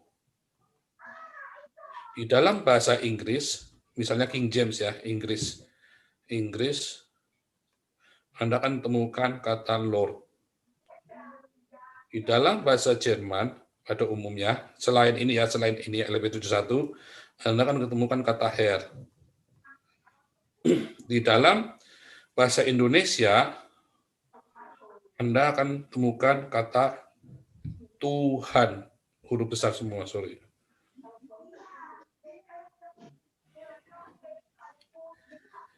Nah, Anda nggak bisa protes kepada Anda nggak bisa maksa, nggak boleh, harusnya begini, nggak bisa. Ini sudah kesepakatan para teolog-teolog untuk menulisnya seperti itu. Ya, boleh nggak kesepakatan itu melanggar? Boleh. Kan kesepakatan itu kan tidak memberi sanksi. Itu hanya adalah supaya para pembaca tidak bingung ketika dia belajar sekolah teologi di Jerman, terus dia pulang ke Indonesia, atau dia belajar sekolah teologi di Amerika, dia pulang ke Indonesia, ya maka nggak akan bingung orang-orang ini, supaya ada kesepakatan. Itu adalah sebuah kesepakatan aklamasi yang tidak bersanksi, ya karena sejak abad ke-18, ya sejak bangkitnya teolog-teolog liberal, dan terima kasih kepada teolog liberal, maka kekristenan ketika membuat satu aturan tidak akan bersanksi lagi, tidak akan memberikan sanksi. Kenapa? Karena iman adalah sebuah ekspresi pribadi yang tidak bisa dipaksakan kepada orang lain. Nah, pemahaman seperti aklamasi ini adalah kesepakatan orang-orang yang sepakat bersama-sama, oke, kita buat seperti itu. Tetapi khusus, balik lagi, Alkitab Jerman ELP 71, dia masih mencantumkan kata Yehova di dalamnya. Tetapi yang saya tahu, ELP yang setelah itu, ELP yang kemudian tidak lagi menggunakan kata Yehova lagi. Ya, ELP yang berikutnya sudah nggak menggunakan kata Yehova lagi. Nah, jadi itu seperti itu ya, supaya kita ngerti dulu, teman-teman yang awam, supaya ngerti dulu sebab-sebabnya, asal-usulnya. Nah, sekarang kata Tuhan, kita balik lagi, kita mau bikin kata Tuhan. Mengapa ada kata Tuhan di situ? Banyak orang bingung, selalu bingung dengan kata Tuhan. Saya tidak pernah setuju sebetulnya dengan kata Tuhan ini. Kalau tidak ada orang namanya Melchior Leidecker, tahun 1733, Leidecker, 1733, orang Indonesia nggak akan kenal kata Tuhan. Jadi Allahnya orang Islam dinobatkan jadi Tuhan oleh Melchior Leidecker tahun 1733. Karena sebelum tahun 1733, Allahnya orang Islam cuma Tuhan saja. Tuhan, termasuk Yesus, disebut dengan Tuhan. Itulah sebabnya orang Kristen dan orang Islam juga bingung membedakan Tuhan dengan Tuhan. Banyak orang Kristen sendiri juga bingung dengan kata Tuhan. Makanya ketika saya debat dengan Muri Wali, saya cek dulu, kamu ngerti nggak bedanya Tuhan dengan Allah? Tapi Muri Wali sendiri nggak bisa membedakan, susah sekali. Ya, Muri Wali nggak bisa membedakan antara Tuhan dengan Allah, dan banyak orang Kristen dia tidak bisa membedakan kata Tuhan dengan Allah.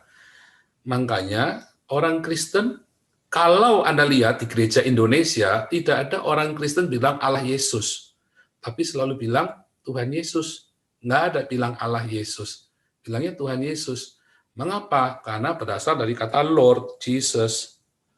Lord Jesus dalam bahasa Inggris, atau dalam bahasa Jerman, Herr Yesus. Dan di dalam bahasa Yunani, Kyrio Yesu. Ya. Nah, itu Anda harus membedakan, harus tahu dulu itu. Selama Anda nggak ngerti itu, Anda akan debat kusir. Orang Islam juga sama. Orang Islam kalau nggak bisa membedakan kata Tuhan dengan Allah, Anda akan debat kusir.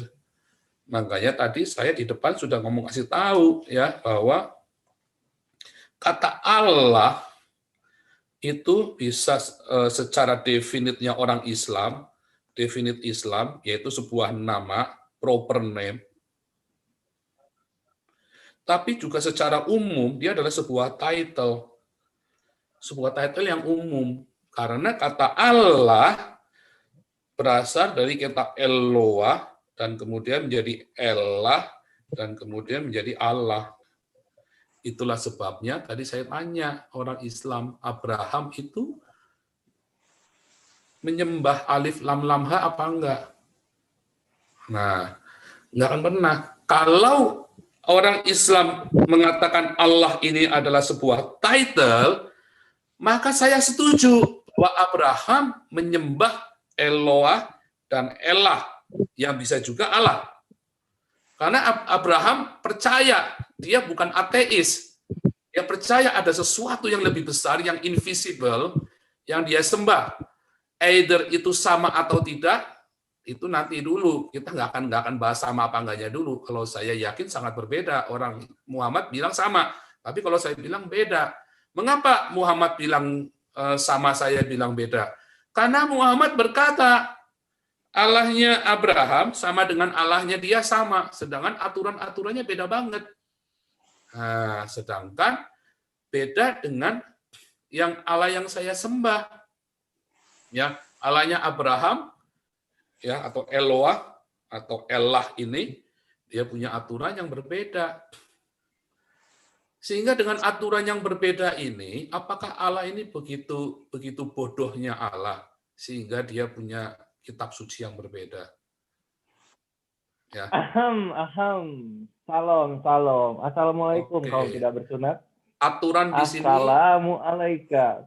Kalau Ya, tidak bersunat. aturannya di sini kalau mau bicara angkat tangan dulu ya.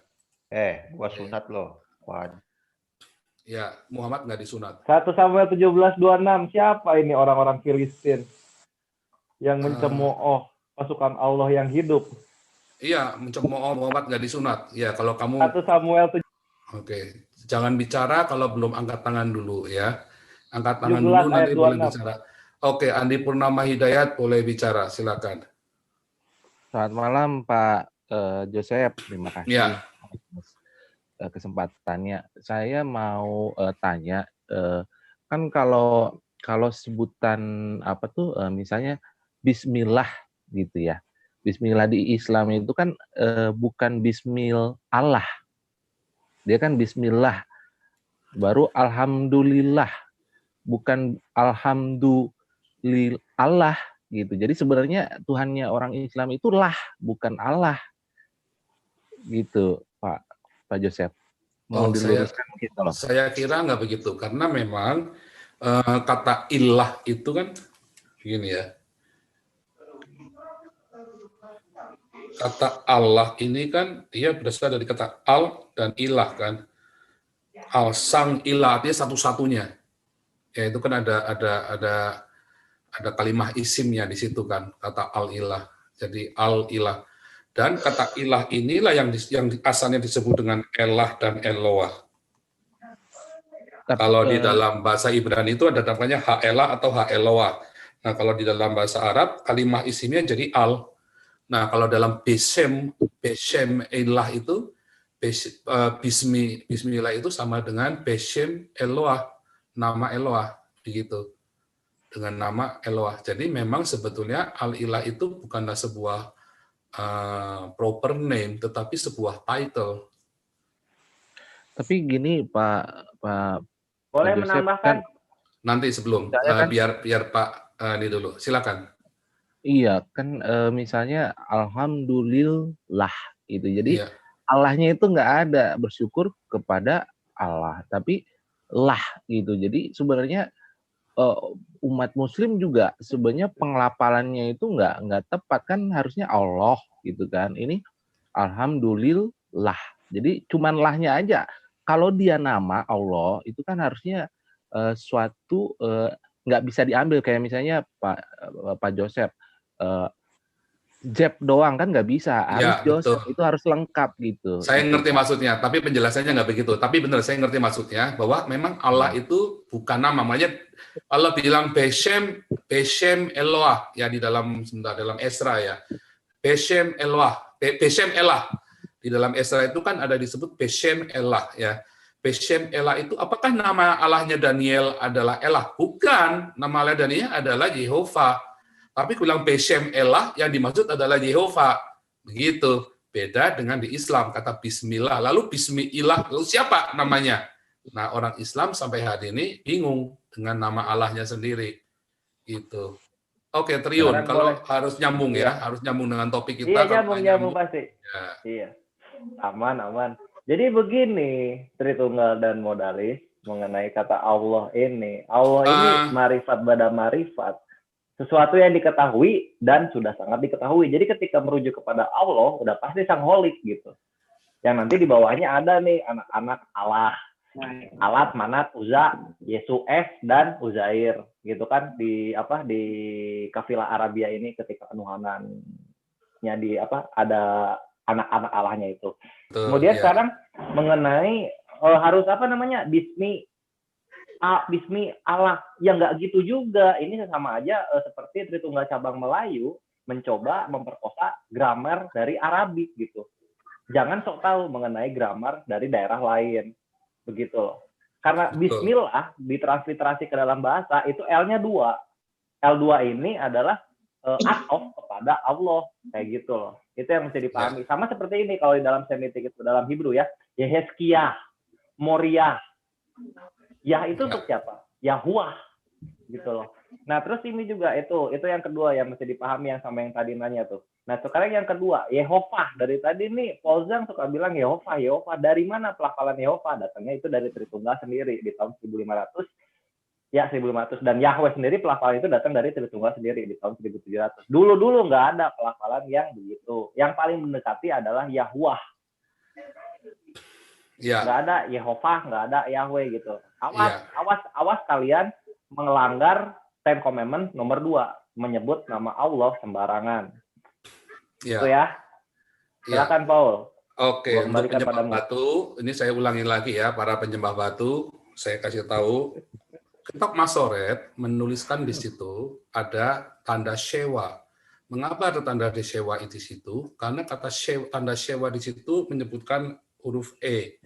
Sehingga kalau di dalam ulangan 6 ayat 4 ya, di dalam tulisan Yehova di situ di dalam Catatan Keselamatan Yehova, orang-orang Masoret abad ke-10 sudah menuliskan tanda Shewa dan tanda kolam di situ. Kalau ada tanda Shewa dan tanda kolam artinya Y, di sini ini yodnya dibaca Y, he-nya dibaca ho. Ya.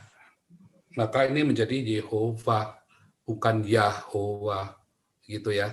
Dan percaya saya lebih jago bahasa Ibrani dari kamu, gitu ya. Iya, jadi jangan ditawar yang seperti ini. Dan hal-hal seperti ini boleh sekarang gue menjawab. Bentar ya, dan ini kemudian diteguhkan di dalam Alkitab di dalam bahasa Jerman. Artinya bahwa Alkitab yang terjemahan yang tua ini dia pun sepakat dengan saya, bahwa ini sepakat dengan saya menyebutnya yang benar adalah ini, Yehova, gitu ya. Oke, silakan penyembah batu. Ya, ini loh penyembah marmer dan foto JPEG. Itu nih. Sayangnya saya tidak pernah menyembah foto dan marmer ya. Nah, itu jadi Nanti Anda kan salah. nanti kan harusnya nanti ngomongin boleh sama boleh orang dibantah yang di lain, waktunya ya. Pozang. Nanti boleh boleh dibantah di waktunya Pozang gitu. CPQ untuk Jangan Wayun. tanggung Jadi dulu. mungkin Anda nggak ngomong sama saya, berarti Anda ngomong sama orang lain. Karena bahkan di dompet saya pun nggak ada Iya, foto-foto. nggak apa-apa ya. Jadi Makanya saya pun jangan kalau respon kasih supaya nggak foto-foto dianggap itu, bahwa lu menyembah itu gitu. oh enggak, saya memang nggak ada. Ini gue mau Jadi jelasin, di boleh rumah nggak? saya nggak boleh. Jadi kamu ngejelasinnya sama orang lain yang menyembah patung dan marmer itu yang kamu bilang itu. Sorry, saya nggak menyembah patung marmer. Foto Di JPG. rumah saya nggak ada patung dan CPG gitu nggak ada. Iya, bahkan itu mungkin foto tukang Dia beca nggak tahu, mungkin gua nggak tahu yang kamu kebenarannya maksud. gimana. Iya. Pokoknya ya. Jadi kamu patung jangan, dan jadi kamu marmer itu alamatnya bukan ke saya, menjadi salah sejarah alamat kamu. sebuah ikonoklasme. Gua nggak Iya, kamu eh, salah jangan alamat. heran, Silakan gua ngomong nggak sama cuma orang satu. lain. Oke, silakan ngomong sama orang lain dan ngomong sama saya. Sebab Gua saya ke tidak semua punya foto. kaum. Wow, Iya. triliun ya. Oke, Triun, kamu salah alamat kalau Iya. kamu nyebut. Ya, kalau kamu bilang saya Ini boleh nggak Jo? Boleh nggak gua menjelaskan soal Yosef? ya kamu mau menjelaskan sama Nyembah siapa? batu juga lu Saya salah mau tanya. alamat, gitu loh. Kalau jelas kamu arahnya kepada batu itu, kamu cium-cium batu, kamu cipok-cipok itu batu. Kalau saya mah nggak pernah cipok-cipok gambar sama Lah patung. lu juga kan itu Ya, oke, jangan curhat di sini. Kamu kalau mau bilang saya bilang nyembah marmer, kamu cari orang yang nyembah marmer aja ngomong sama dia. Kalau kalian orang Jangan Islam standar sudah janda jelas. dong. Oke. Lo kan Ya, ini nyembah di rumah saya, di foto rumah. dan marmer. Oke. Ya nggak Oke. sih? Oke, Triun, Anda silakan ngomong sama batu dulu. Ya, jangan curhat di sini. Silakan yang lain. Siapa nih? Pak Agung Nugroho, silakan. Sementara saya monitor aja dulu. Karena Oke, saya sedang Pak Ervan, silakan Pak Ervan. Lanjut, Pak Ervan. Oke, terima kasih Iya, dikasih boleh. waktu untuk Iya. berbicara Pak Paul ya. Ya, Menyambung tadi menjawab dari terminologi kata Bismillah yang diungkap tadi. ya, Dalam membaca huruf Al-Quran atau huruf Arab itu ada ilmu namanya nafsu sorof tajwid. betul, Jadi bukan ilah itu berdiri sendiri tidak. betul. Ya mungkin Bapak juga Ya. akan lebih mengetahui secara gramatikal Paham. lah ya. Jadi Ya, tidak betul. seperti itu yang dimaksud dengan Bismillah ilahnya berbeda Ya. tidak. Karena Makanya tadi saya jelaskan demikian, secara Pak. clear Betul. Tuhan secara clear Tuhan agama Islam itu adalah Allah seperti di dalam surat Al-Ikhlas. Qul huwallahu ahad, di situ clear bahwa Tuhan kami adalah Allah, tidak ada Al-Ikhlas keraguan ayat sama berapa, Pak? sekali. Al-Ikhlas ayat berapa, Pak? Saya tampilkan, Pak. Al-Ikhlas dari Al-Ikhlas ayat pertama ya, itu adalah qul huwallahu ahad. Katakanlah Tuhanmu itu adalah satu, ahad, ehad. Ya. Jadi tidak ada namanya bismillah itu bismi ilah berbeda, tidak. Gramatikal Arab tidak seperti itu. Itu yang perlu dipahami. Ya. Ya, betul. Bahkan kata ilah itu malah ilah ya, dalam penulisan yang berbeda, ilah penyebutannya sama ilah itu berarti melawan, malah tidak artinya.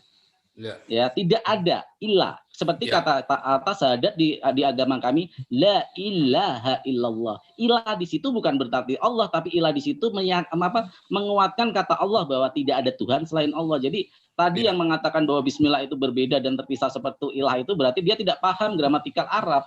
Terlalu dipaksakan pendapatnya tadi. Itu aja sih Ya. Pak Paul ya, untuk mengoreksi Betul, aja. setuju. Mungkin Ya, Pak Paul betul. lebih paham tentang Jadi memang gramatikal tadi yang Pak Ervan Arab ngomong tidak ini seperti itu. benar ya. Seperti bismillah tadi penjelasannya Ya. tidak seperti itu. Itu Pak Paul Betul. ya. Itulah tadi sebabnya saya katakan sebenarnya kata Allah, kata alif lam lam ha di dalam yang kita pahami ya, Anda harus membedakan kata alif lam lam ha ini satu sebagai definit dari dari orang Islam, bukan bahasa Arab ya, tetapi yang satu sebagai title, sehingga kita harus mengerti kata Beshem Allah tadi, termasuk ya di dalam Esra pun kata Beshem Allah, dan beberapa orang mengait-ngaitkan Beshem Allah dengan Bismillah.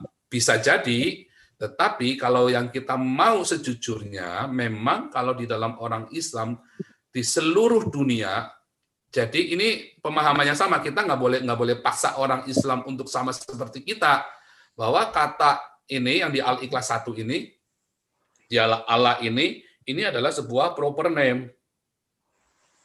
Ya, sebuah proper name, artinya memang nama buat mereka. Dan kita nggak bisa paksa mereka untuk meyakinkan bahwa itu adalah title. Tetapi pada kenyataannya di dalam Al-Maidah 72, Yesus pun disebut dengan Allah. Nah, itu adalah suatu tafsir yang lain. Kita boleh saja berkata Yesus pun disebut Allah. Ya, orang-orang Kristen di Arab sudah memanggil Yesus adalah Allah sebelum Muhammad lahir. orang Kristen di Arab sudah memanggil Yesus sebagai Allah, alif lam lam ha ini. Nah, ini tidak bisa dipungkiri, ya, tidak bisa dipungkiri kebenaran ini bahwa ada dua pemahaman, satu pemahaman Allah yang sebagai proper name, dan dua pemahaman kata Allah sebagai title. Nah, itulah sebabnya beberapa orang Kristen, terutama yang Yahudi, yang Jewish wannabe, dia ngotot bahwa Allah ini adalah nama Allahnya orang Islam. Ya nggak salah juga, karena orang Islam sendiri kan mengaku demikian. Tetapi buat saya pribadi dan LAI, tentu saja LAI juga setuju dengan saya, karena LAI masih menggunakan kata Allah, bahwa Allah yang disembah orang Kristen ini berbeda dengan Allah yang dimaksud dengan orang Islam sebagai proper name. Nah, itu kita harus menerima dan nggak bisa memaksakan bahwa si LAI salah. Enggak juga, karena pada kenyataannya Yesus pun di dalam Al-Maidah 72 disebut Allah, alif lam lam ha. Ya. Jadi kalau Anda mengatakan bahwa Allah ini harus proper name, orang Islam juga salah juga. Karena memang ternyata ada dua pemahaman. Sehingga biarlah itu dengan pemahamannya. Orang Islam tetap dengan pemahamannya bahwa Allah adalah proper name. Dan orang Kristen yang di Indonesia dan di Malaysia dengan pemahamannya bahwa Allah adalah sebuah title. Karena di zaman itu orang-orang di zaman sebelum Muhammad lahir, Allah itu pun dikenakan kepada Yesus, sehingga nama Allah adalah Yesus. Ya, nama dari Allah adalah Yesus. Bagi orang Kristen di Arab, ya, adalah Yesus. Mengkoreksi Pak, untuk nama Allah sebelum Muhammad lahir, salah Pak. Tidak dikenal nama Allah. Tolong buktikan sesuai datanya kalau memang ada. Karena saya yang baca, ya saya baca dari literatur Arab kuno, ya tidak ada kata penggunaan Allah. Ya, mereka menggunakan langsung sesuai proper name, Lata, Uzza, tidak ada nama Allah. Mereka selalu menyebut langsung kepada subjeknya, kepada orangnya, kepada sosoknya, yaitu Lata, Uzza, Manat. Itu adalah patung-patung terbesar, berhala terbesar kafir Quraisy, Pak. Ya, jadi tolong kalau memang ada, tolong dikasih bukti ada kapan itu penyebutan Allah sama Isa itu, karena justru orang Nasrani, dulu Nasrani di Arab, ya belum Kristen, malah penyebutan di Arab itu dulu belum Kristen. Nasrani, ya Nasoro itu justru menyebut Yesus itu adalah Isa putra Maryam. Ini bisa saya buktikan, kalau ada yang minta data, saya bisa japri saya ya, di dalam Al-Maidah di dalam Al-Maidah 72, ya, Al-Maidah 7, kok ini yang ya. Dalam Al-Maidah 72, ya, Muhammad sampai keluarin ayat, sesungguhnya kafirlah orang yang berkata sesungguhnya Allah ialah Al-Masih putra Maryam. Ya. Jadi dalam Al-Maidah 72, Muhammad sudah wanti-wanti bilang, Al-Masih itu, Isa Al-Masih itu bukan Allah loh. Mengapa bisa ada keluar ayat itu asbabun nusulnya? Karena orang-orang Kristen di dalam asbabun nusulnya ayat ini, orang-orang Kristen di Arab, mereka mengklaim bahwa Yesus adalah Allah. Gitu ya. Itu asbabun nusulnya, bisa dicek di dalam asbabun nusul. Ada yang namanya asbabun nusul. Ya. Asbabun nusul itu penyebab turunnya Quran, penyebab turunnya ayat tersebut, begitu ya. Oke, begitu ya. Jadi memang orang-orang Kristen di Arab, maaf Pak Fauzan, itu data yang orang sebelum lahir, Muhammad sebelum lahir ada penyebutan Allah. Tolong dong dikasih datanya, Pak. Lain nih, Al-Maidah 72. Oh, bukan Pak. Asbabul nuzulnya Bapak baca dari kitab mana? Asbabul nuzul dari pengarang siapa, Pak? Asbabul nuzul itu banyak. Bisa dikasih buktinya, Pak? Karena saya juga pegang asbabul nuzul, Pak. Ya, Anda mau pegang yang mana? Nanti kita buka sama-sama. Asbabul nuzul dari penyebutan ayat itu turun adalah ketika di Madinah, ya, di Madinah itu ada kaum Bani Yahudi, yaitu Bani Nadir namanya di sana. Itu mayoritas di sana, besar sekali Bani Nadir di Madinah itu. Mereka mereka mengatakan, karena penyebutannya bukan Yesus, Pak, Isa putra Maryam kalau di Timur Tengah, Pak ya, Isa putra Maryam. Nah, Isa putra Maryam ini dipatungkan oleh mereka dan dianggap Tuhan oleh kaum Yahudi. Dianggap Allah kan? Ingat, ingat, ini dipatungkan. Ya, sebentar, saya mau perjelas dulu tadi ya. Jadi asbabun nusulnya dalam versi yang kamu baca, orang Yahudi di sana membuat patung Isa Al-Masih ya, dan disembah sebagai Allah, begitu ya, betul?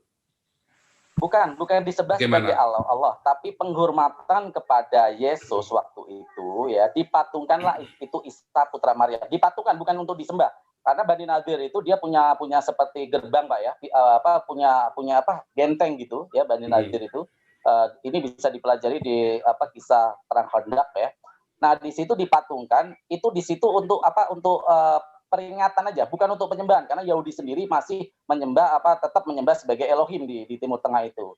Nah, Nabi Muhammad merasa tersinggung karena apa? Di dalam Al-Qur'an pun bahkan Nabi Muhammad sangat menghormati dan sangat menyanjung Isa putra Maryam ini, sangat disanjung, dia tersinggung gitu loh. Itu asbabun nuzulnya. Jadi tidak ada hubungan penyebutan kata Allah. Makanya kalau Bapak punya referensi penyebutan Allah sebelum Muhammad lahir oleh kaum kafir Quraisy, mohon saya datanya mohon ditampilkan biar saya juga bisa belajar. Ya, ini ya, tafsir Ibnu Katsir. Allah SWT berfirman menjatuhkan keputusan kafir terhadap golongan kaum Nasrani. Ya, jadi bukan orang Yahudi ya. Karena saat itu ada golongan Yahudi yang Yudaisme di zamannya Muhammad itu, dan ada golongan Yahudi atau mungkin dia bukan Yahudi sebenarnya, yang disebut dengan Nasrani ya. Sebagian dari mereka mengatakan bahwa Al-Masih adalah Tuhan Maha Tinggi ya, dan seterusnya itu ya. Makanya Muhammad keluarin ayat itu ya. Jadi zaman Muhammad orang Nasrani menganggap bahwa Isa Al-Masih adalah Allah, dan kata Isa ini sendiri tidak dikenal. Sebetulnya kata Isa ini kalau mau balik lagi, ini adalah sebuah transliterasi dalam bahasa Arab. Jadi kalau di Arab disebut dengan Isya. Nah, tapi kalau lihat orang Syria, dia bilangnya Yasya ya. Yasya karena dari alif ya. Tapi akhirnya bisa jadi Isa karena dalam transliterasi orang bahasa Indonesia. Nah, jadi seperti itu. Nah, balik lagi, jadi kata Yesus ini disebut Allah oleh orang-orang Nasrani di zamannya Muhammad, bahkan sebelumnya, begitu ya. Ini dari Ibnu Katsir ya. Gitu ya. Jadi jelas ya ini ya. Semua bisa pelajari di situ ya. Maaf Pak, kalau Bapak kebetulan pegang tafsir Ibnu Katsir ya, di situ ada kisah tafsir ayat ketika sahabat sahabat Rasulullah lagi hijrah untuk pertama kali di kerajaan Najasyi oleh Raja Najasyi ya. Hubungannya apa? Itu di situ tertulis, bahkan ketika ditanyai para sahabat itu, apa pendapat kamu tentang Isa putra Maryam ya. Sahabat dengan jelas membacakan ayat Isa putra Maryam itu seperti ayat Maryam ya di Al-Qur'an itu yang mengatakan sesungguhnya Isa putra Maryam adalah rasul dan utusan, dan para pendeta di situ itu marah, tapi Raja Najasyi itu malah membela sahabat dan akhirnya diperkenankan untuk hijrah di negeri Najasyi. Silakan. Mengapa para pendetanya marah? Mengapa para pendetanya marah? Karena merasa itu adalah sebuah pelecehan kepada Yesus. Tapi Raja Najasyi sebagai mengapa pelecehan? Ini sudah pasti bukan pelecehan, tapi mengapa? Oh, itu ada cerita lagi asbabun nuzulnya. Pendeta itu sudah menerima sogokan dari Abu Sufyan, karena Abu Sufyan berkepentingan supaya para sahabat itu jangan diterima untuk hijrah di Najasyi untuk mendapat perlindungan dari Raja Najasyi. Jadi mereka sudah mendapat Jadi nggak nyambung karena para sahabat itu apakah beragama Kristen? Oh, para sahabat itu beragama Islam, Pak. Nah iya, jadi nggak nyambung. Ya, jadi nggak nyambung. Nyambung untuk mencari sumber bahwa Isa putra Maryam itu bukan disebut Allah untuk ini sama konteksnya Bapak tadi mengklaim bahwa penyebutan Allah itu sampai dari sebelum Muhammad lahir. Padahal tidak ada. Jadi kata Allah diterapkan pada Isa, yang menyebut Yesus adalah Allah adalah orang-orang Kristen. Ini ayatnya sudah jelas, asbabun nuzulnya sudah jelas di sini. Ya. Kalau orang Islam nggak akan menyebut Yesus adalah Allah, sudah pasti. Jadi kalau tanya sahabatnya Muhammad menyangkal Yesus adalah Allah, udah jelas, udah pasti, nggak usah ditanya lagi. Bahkan kamu aja menyangkal Yesus adalah Allah. Tapi kalau kamu tanyanya saya, ya Yesus adalah Allah. Kalau kamu tanyanya sama para pendeta di zaman itu, orang-orang Nasrani, ini sudah dijelas di sini. Yesus adalah Allah. Pembenarannya justru dari Raja Najasyi. Raja Najasyi dengan jelas berkata, Ya, saya Raja membenarkan Najasyi nggak ada yang Raja nyambung Najasyi kita. Nasrani, Pak. Kamu nggak nyambung. Raja Najasyi Nasrani. Loh, Raja Najasyi Iya. itu Nasrani. Kamu- Zaman dulu, Pak, kamu kerajaan, nggak Pak. nyambung. Pemimpin agama adalah sekaligus raja, Pak. Jadi pemimpin agama waktu itu adalah raja Iya. di zaman dulu, Pak, Timur Jadi Tengah. kamu nggak Tolong nyambung. pelajari Saya dulu lagi cerita. Kamu historikalnya. nggak nyambung. Saya lagi cerita, ya, pada kenyataannya orang Kristen di Arab di zaman Muhammad sudah memanggil Yesus adalah Allah. Nah, kalau kamu bilang mau ada orang lain yang nggak setuju, itu urusannya dia. Pada kenyataannya di ayat ini, di asbabun nuzulnya, orang Kristen di Arab sudah memanggil Yesus sebagai Allah. Itu ya. Dan paham ya? Jadi kita harus pegang basic informasi dasarnya dulu. Nah, baru kemudian, oh ada yang nggak setuju. Oh iya, memang ada yang nggak setuju. Bahkan di zaman tahun 300 tahun sebelum Muhammad, orang Kristen pun terpecah menjadi dua. Orang yang yakin bahwa Yesus adalah Sang Elohim, Sang Theos, dan ada orang Kristen yang tidak meyakini bahwa Yesus adalah Sang Theos. Dan sampai sekarang pun seperti saksi Yehova, mereka tidak meyakini bahwa Yesus adalah Sang Theos. Walaupun jumlahnya minoritas ya, tetapi itulah pada kenyataannya. Jadi pada kenyataannya sampai hari ini pun ada orang Kristen yang tidak percaya bahwa Yesus adalah Sang Theos, tetapi ada orang Kristen yang percaya bahwa Yesus adalah Sang Theos. Tidak memungkiri bahwa kenyataannya ada orang Kristen di zaman sebelum Muhammad yang memanggil Yesus adalah Allah. Mau raja siapapun bilang dia nggak percaya, itu urusan dia. Pada kenyataannya ada. Demikian seperti itu. Begitu ya. Oke. Wah, ini saya 10 menit lagi saya harus mengajar. Oke, hari ini tema kita stop dulu. Besok, sebentar ya. Besok kita lanjutkan. Ya, besok bisa. Tapi besok kita mulai jam 8 karena saya besok pelayanan siangnya. Besok kita akan lanjutkan. Ini kita baru terminologi ya, dan ramai sekali. Teman-teman yang muslim, kalau tadi kayak Pak Ervan, Pak Farhan yang barusan tadi, begitu saya senang ya. Jadi kita berdiskusi, kita ngasih masukan, saling mengingatkan. Kayak tadi ya, asal-usulnya di dalam Bismi Allah tadi, itu bagus ya. Nah, sedikit Pak. Boleh, terakhir. Tetapi begini ya, saya tidak akan menanggapi, ini untuk dilanjutkan besok. Jadi boleh kasih komentar, tapi tidak akan ditanggapi untuk besok bahannya. Sebentar, saya selesaikan dulu Pak Domba Kecil. Jadi teman-teman yang muslim, kalau tadi sudah mau menyerang saya, menyebut saya penyembah Trinitas, saya bukan penganut Trinitas ya. Jadi Anda silakan ngomong sama batu kalau ngomong saya menyembah Trinitas. Karena saya bukan penganut Trinitas, sudah jelas ya. Saya berseberangan dengan Muri Wali. Saya bukan penganut Trinitas. Saya penyembah Yesus, dan saya percaya Yesus adalah Sang Elohim. Oh, Yesus adalah Allah. Tetapi saya bukan penganut Trinitas. Jadi kalau ada orang bilang, para pemuja Trinitas, sorry, kamu bicara di tempat lain. Berarti kamu nggak lagi bicara sama saya. Kalau bilang pemuja marmer dan pemuja gambar CPG, sorry. Yang gambar CPG itu tukang es. Mungkin bapaknya si Triun tadi. Nah, jadi silakan ngomong sama orang lain. Kalau dia mau AIU, ya silakan ngomong sama tembok. Ya, kalau ngomong-ngomong terus, saya remove. Karena saya tidak menerima yang tidak dialamatkan kepada saya. Ya, tetapi kalau tadi seperti Farhan, saya tidak pernah menyinggung sesembahan Bapak. Tolong dicamkan. Saya nggak pernah menyinggung. Dari tadi saya berkomentar membenarkan apa yang seperti saya ketahui. Jadi kalau tadi seperti Pak Farhan, sudah jelas, oh dialamatkan kepada saya, makanya tetap saya ladenin, tetap boleh. Jadi bukannya nggak boleh ya teman-teman, dan jangan memotong kalau ada orang lain lagi bicara. Kasih waktu 3 menit buat dia bicara, jangan dipotong. Kecuali Anda mau minta klarifikasi, tapi bukan dipotong. Dan kita tetap berikan 3 menit dia untuk yang tadi. Dan kalau Anda memotong terus, tetap saya mute ya. Jadi Anda yang Kristen pun saya mute ya kalau Anda ngomong terus ya. Anda harus tetap harus kasih kesempatan yang lain buat bicara juga ya. Kita harus, karena kita sedang mencari kebenaran. Dan jangan ini ya. saya setuju dengan Pak Paul Ya, kalau begini jangan peraturannya. Jangan tersinggungan. Iya, Bang Faiz, jangan tersinggungan. Jangan baperan. Iya, jangan baperan gitu loh.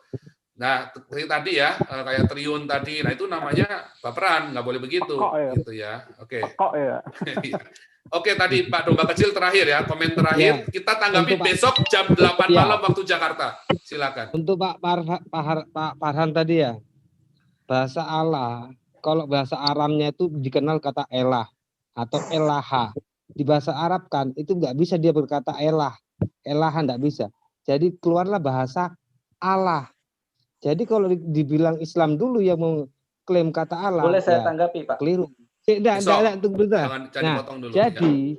Kristen Jangan Arab kebiasaan lah yang potong dulu, pertama Pak. kali, bentar, karena agama Islam belum keluar itu, Pak. Masih Boleh Kristen saya dulu. Jadi tanggapi kata, ini? tunggu boleh. bentar. Jadi Pak, jangan bahasa dipotong dulu. ya bahasa Aram awalnya itu adalah elah atau elaha. Karena orang Arab tidak bisa berkata elaha, maka jadilah kata Allah. Ya, itu sanggahan saya. Tapi kalau mau disanggah, monggo. Kalau dilanjut Ya. lagi nanti, monggo. Besok Itu aja, Pak. jam Terima 8 kasih. malam, kalau Pak Farhan mau masuk, silakan disanggah. Nanti saya kasih waktu 5 menit di awal buat menyanggah tadi perkataannya Pak Domba Kecil. Dan kalau bisa, bawa gini loh, supaya bisa share screen. Jadi kalau tadi tunjukkan yang ini, nah langsung tunjukkan, supaya kita semua dapat ilmu. Sama-sama dapat ilmu dong. Walaupun saya nggak setuju dengan Anda, tapi kan saya dapat ilmu dari Anda, paling tidak. Begitu ya. Jadi jangan cuma tadi ngomong begitu, saya bingung tadi. Raja-raja apa segala macam, Anda tunjukkan. Supaya kita sama-sama belajar. Jadi besok jam 8 malam ya. Mungkin agak terlambat-lambat dikit kalau saya makan segala macam. Kalau saya belum makan di tempat pelayanan, ya saya makan dulu. Ya besok jam 8 malam, Anda boleh share screen langsung dari Zoom atau dari YouTube saya. Tidak akan saya kena copyright claim ya. Teman-teman Islam maupun Kristen, Anda mau potong video saya, mau jadikan properti Anda, tidak akan kena saya copyright claim. Boleh Anda sharekan semuanya, sebagian atau seterusnya. Besok Pak Herman Bukit juga boleh, Pak Apologet juga boleh menyampaikan ini tadi, sanggahannya tadi. Besok ya jam 8 malam waktu Jakarta, 851 7772 4545. Saya tidak bisa perpanjang lagi karena saya harus mengajar. Sementara di sini ada Her Iman Wahyu. Ya. Ya, Is to Pak. knock here, Pak Iman. Oke, kita Ich mau. bin noch hier. Iya. Haleluya. Dankeschön. Oke. Deine Bart ist schon weg. Iya. Oke, prima. Sorry. Pak Iman. Iya, Peter. Sorry. Iya. Pak Mari Iman, kita Peter. Iya. Oke. Mari kita berdoa. Nanti apa siap ini Pak doa berkat sekalian auf Deutsch. Iya, saya. Auf Deutsch ya. Iya. Itu di bilangan 6 ya, auf Deutsch ya. Iya. Silakan. Iya. Mari kita berdoa. Tuhan Yesus, terima kasih untuk berkat dan kasih sayang-Mu. Tidak semua itu adalah karena kehendak kami, tapi itu adalah kehendak-Mu. Apapun yang terjadi, biarlah terjadi. Ya Tuhan, Engkaulah yang mempunyai kehidupan ini, Engkaulah yang punya sumber daripada segala kehidupan. Tuhan, hamba percaya dan yakin. Jika firman-Mu Kau lepaskan, maka tidak akan kembali pada sia-sia. Ya Tuhan, hamba mengucap syukur juga begitu banyak orang yang mengikuti. Biarlah kami berdiskusi dengan sehat dan saling memberi atau memberi ilmu yang betul-betul yang kami pahami. Tuhan, kami juga berdoa buat hamba-hamba-Mu yang ada di seluruh dunia ini, terutama yang ada di Indonesia. Peliharakan mereka agar mereka tetap Engkau tunjang mereka, Engkau pelihara Engkau pimpin mereka. Tuhan, kami percaya dan juga bahwa pemerintahan yang ada itu kalau Engkau tidak mau, maka pemerintahan itu tidak ada. Oleh sebab itu, pemerintah itu adalah hamba daripada Engkau sendiri. Tuhan Yesus, kami mengucap syukur dengan adanya Indonesia, dengan adanya Jerman, dan negara-negara lain di Eropa. Tuhan, lindungi dan peliharakanlah kami. Biarlah kami menjadi hamba-hambamu yang setia, jadi anak-anakmu yang saling mengasihi, juga mengasihi orang-orang yang membenci kami. Dalam namamu Tuhan kami, Yesus Kristus, kami berdoa. Marilah kita mendengar berkat Tuhan. Der Herr segne dich und behüte dich. Der Herr lasse sein Angesicht über dich leuchtet und sei dir gnädig. Der Herr erhebe sein Angesicht auf dich und gebe dir Frieden. Amin. Amin. Dankeschön, Pak Iman. Bitte, bitte, bitte. Oke, teman-teman semuanya yang ada di live song ini, mohon maaf saya harus undur diri karena 5 menit lagi saya harus mengajar dan saya tidak mau terlambat terus. Dan Anda saya undang kembali untuk melanjutkan diskusi kita, topik kita asal-usul kata Allah atau Allah dalam bahasa Arabnya. Dan kita akan melanjutkan diskusi ini. Ya, nanti kalau Pak Farhan tadi masuk, maka kita akan kasih 5 menit pertama untuk Pak Farhan untuk menyanggah tadi kata Bismillah yang ada di dalam Al-Quran dan Beshem Elah yang ada di dalam kitab Esra. Kalau Pak Farhan ada di sini dan seperti biasa aturannya jangan baperan ya. Kalau teman-teman mau bergabung yang ada di live YouTube dan dimanapun Anda berada, SOM ID-nya tetap sama tanpa password 851-7772-4545. Oke, Tuhan Yesus memberkati semuanya. Dankeschön. Ciao. Terima kasih, Pak. Oke. Bis morgen. Ya. Selamat malam, Pak. Sampai besok ya. Teman-teman yang diberkati, viralkan gratis. Siap. Ya.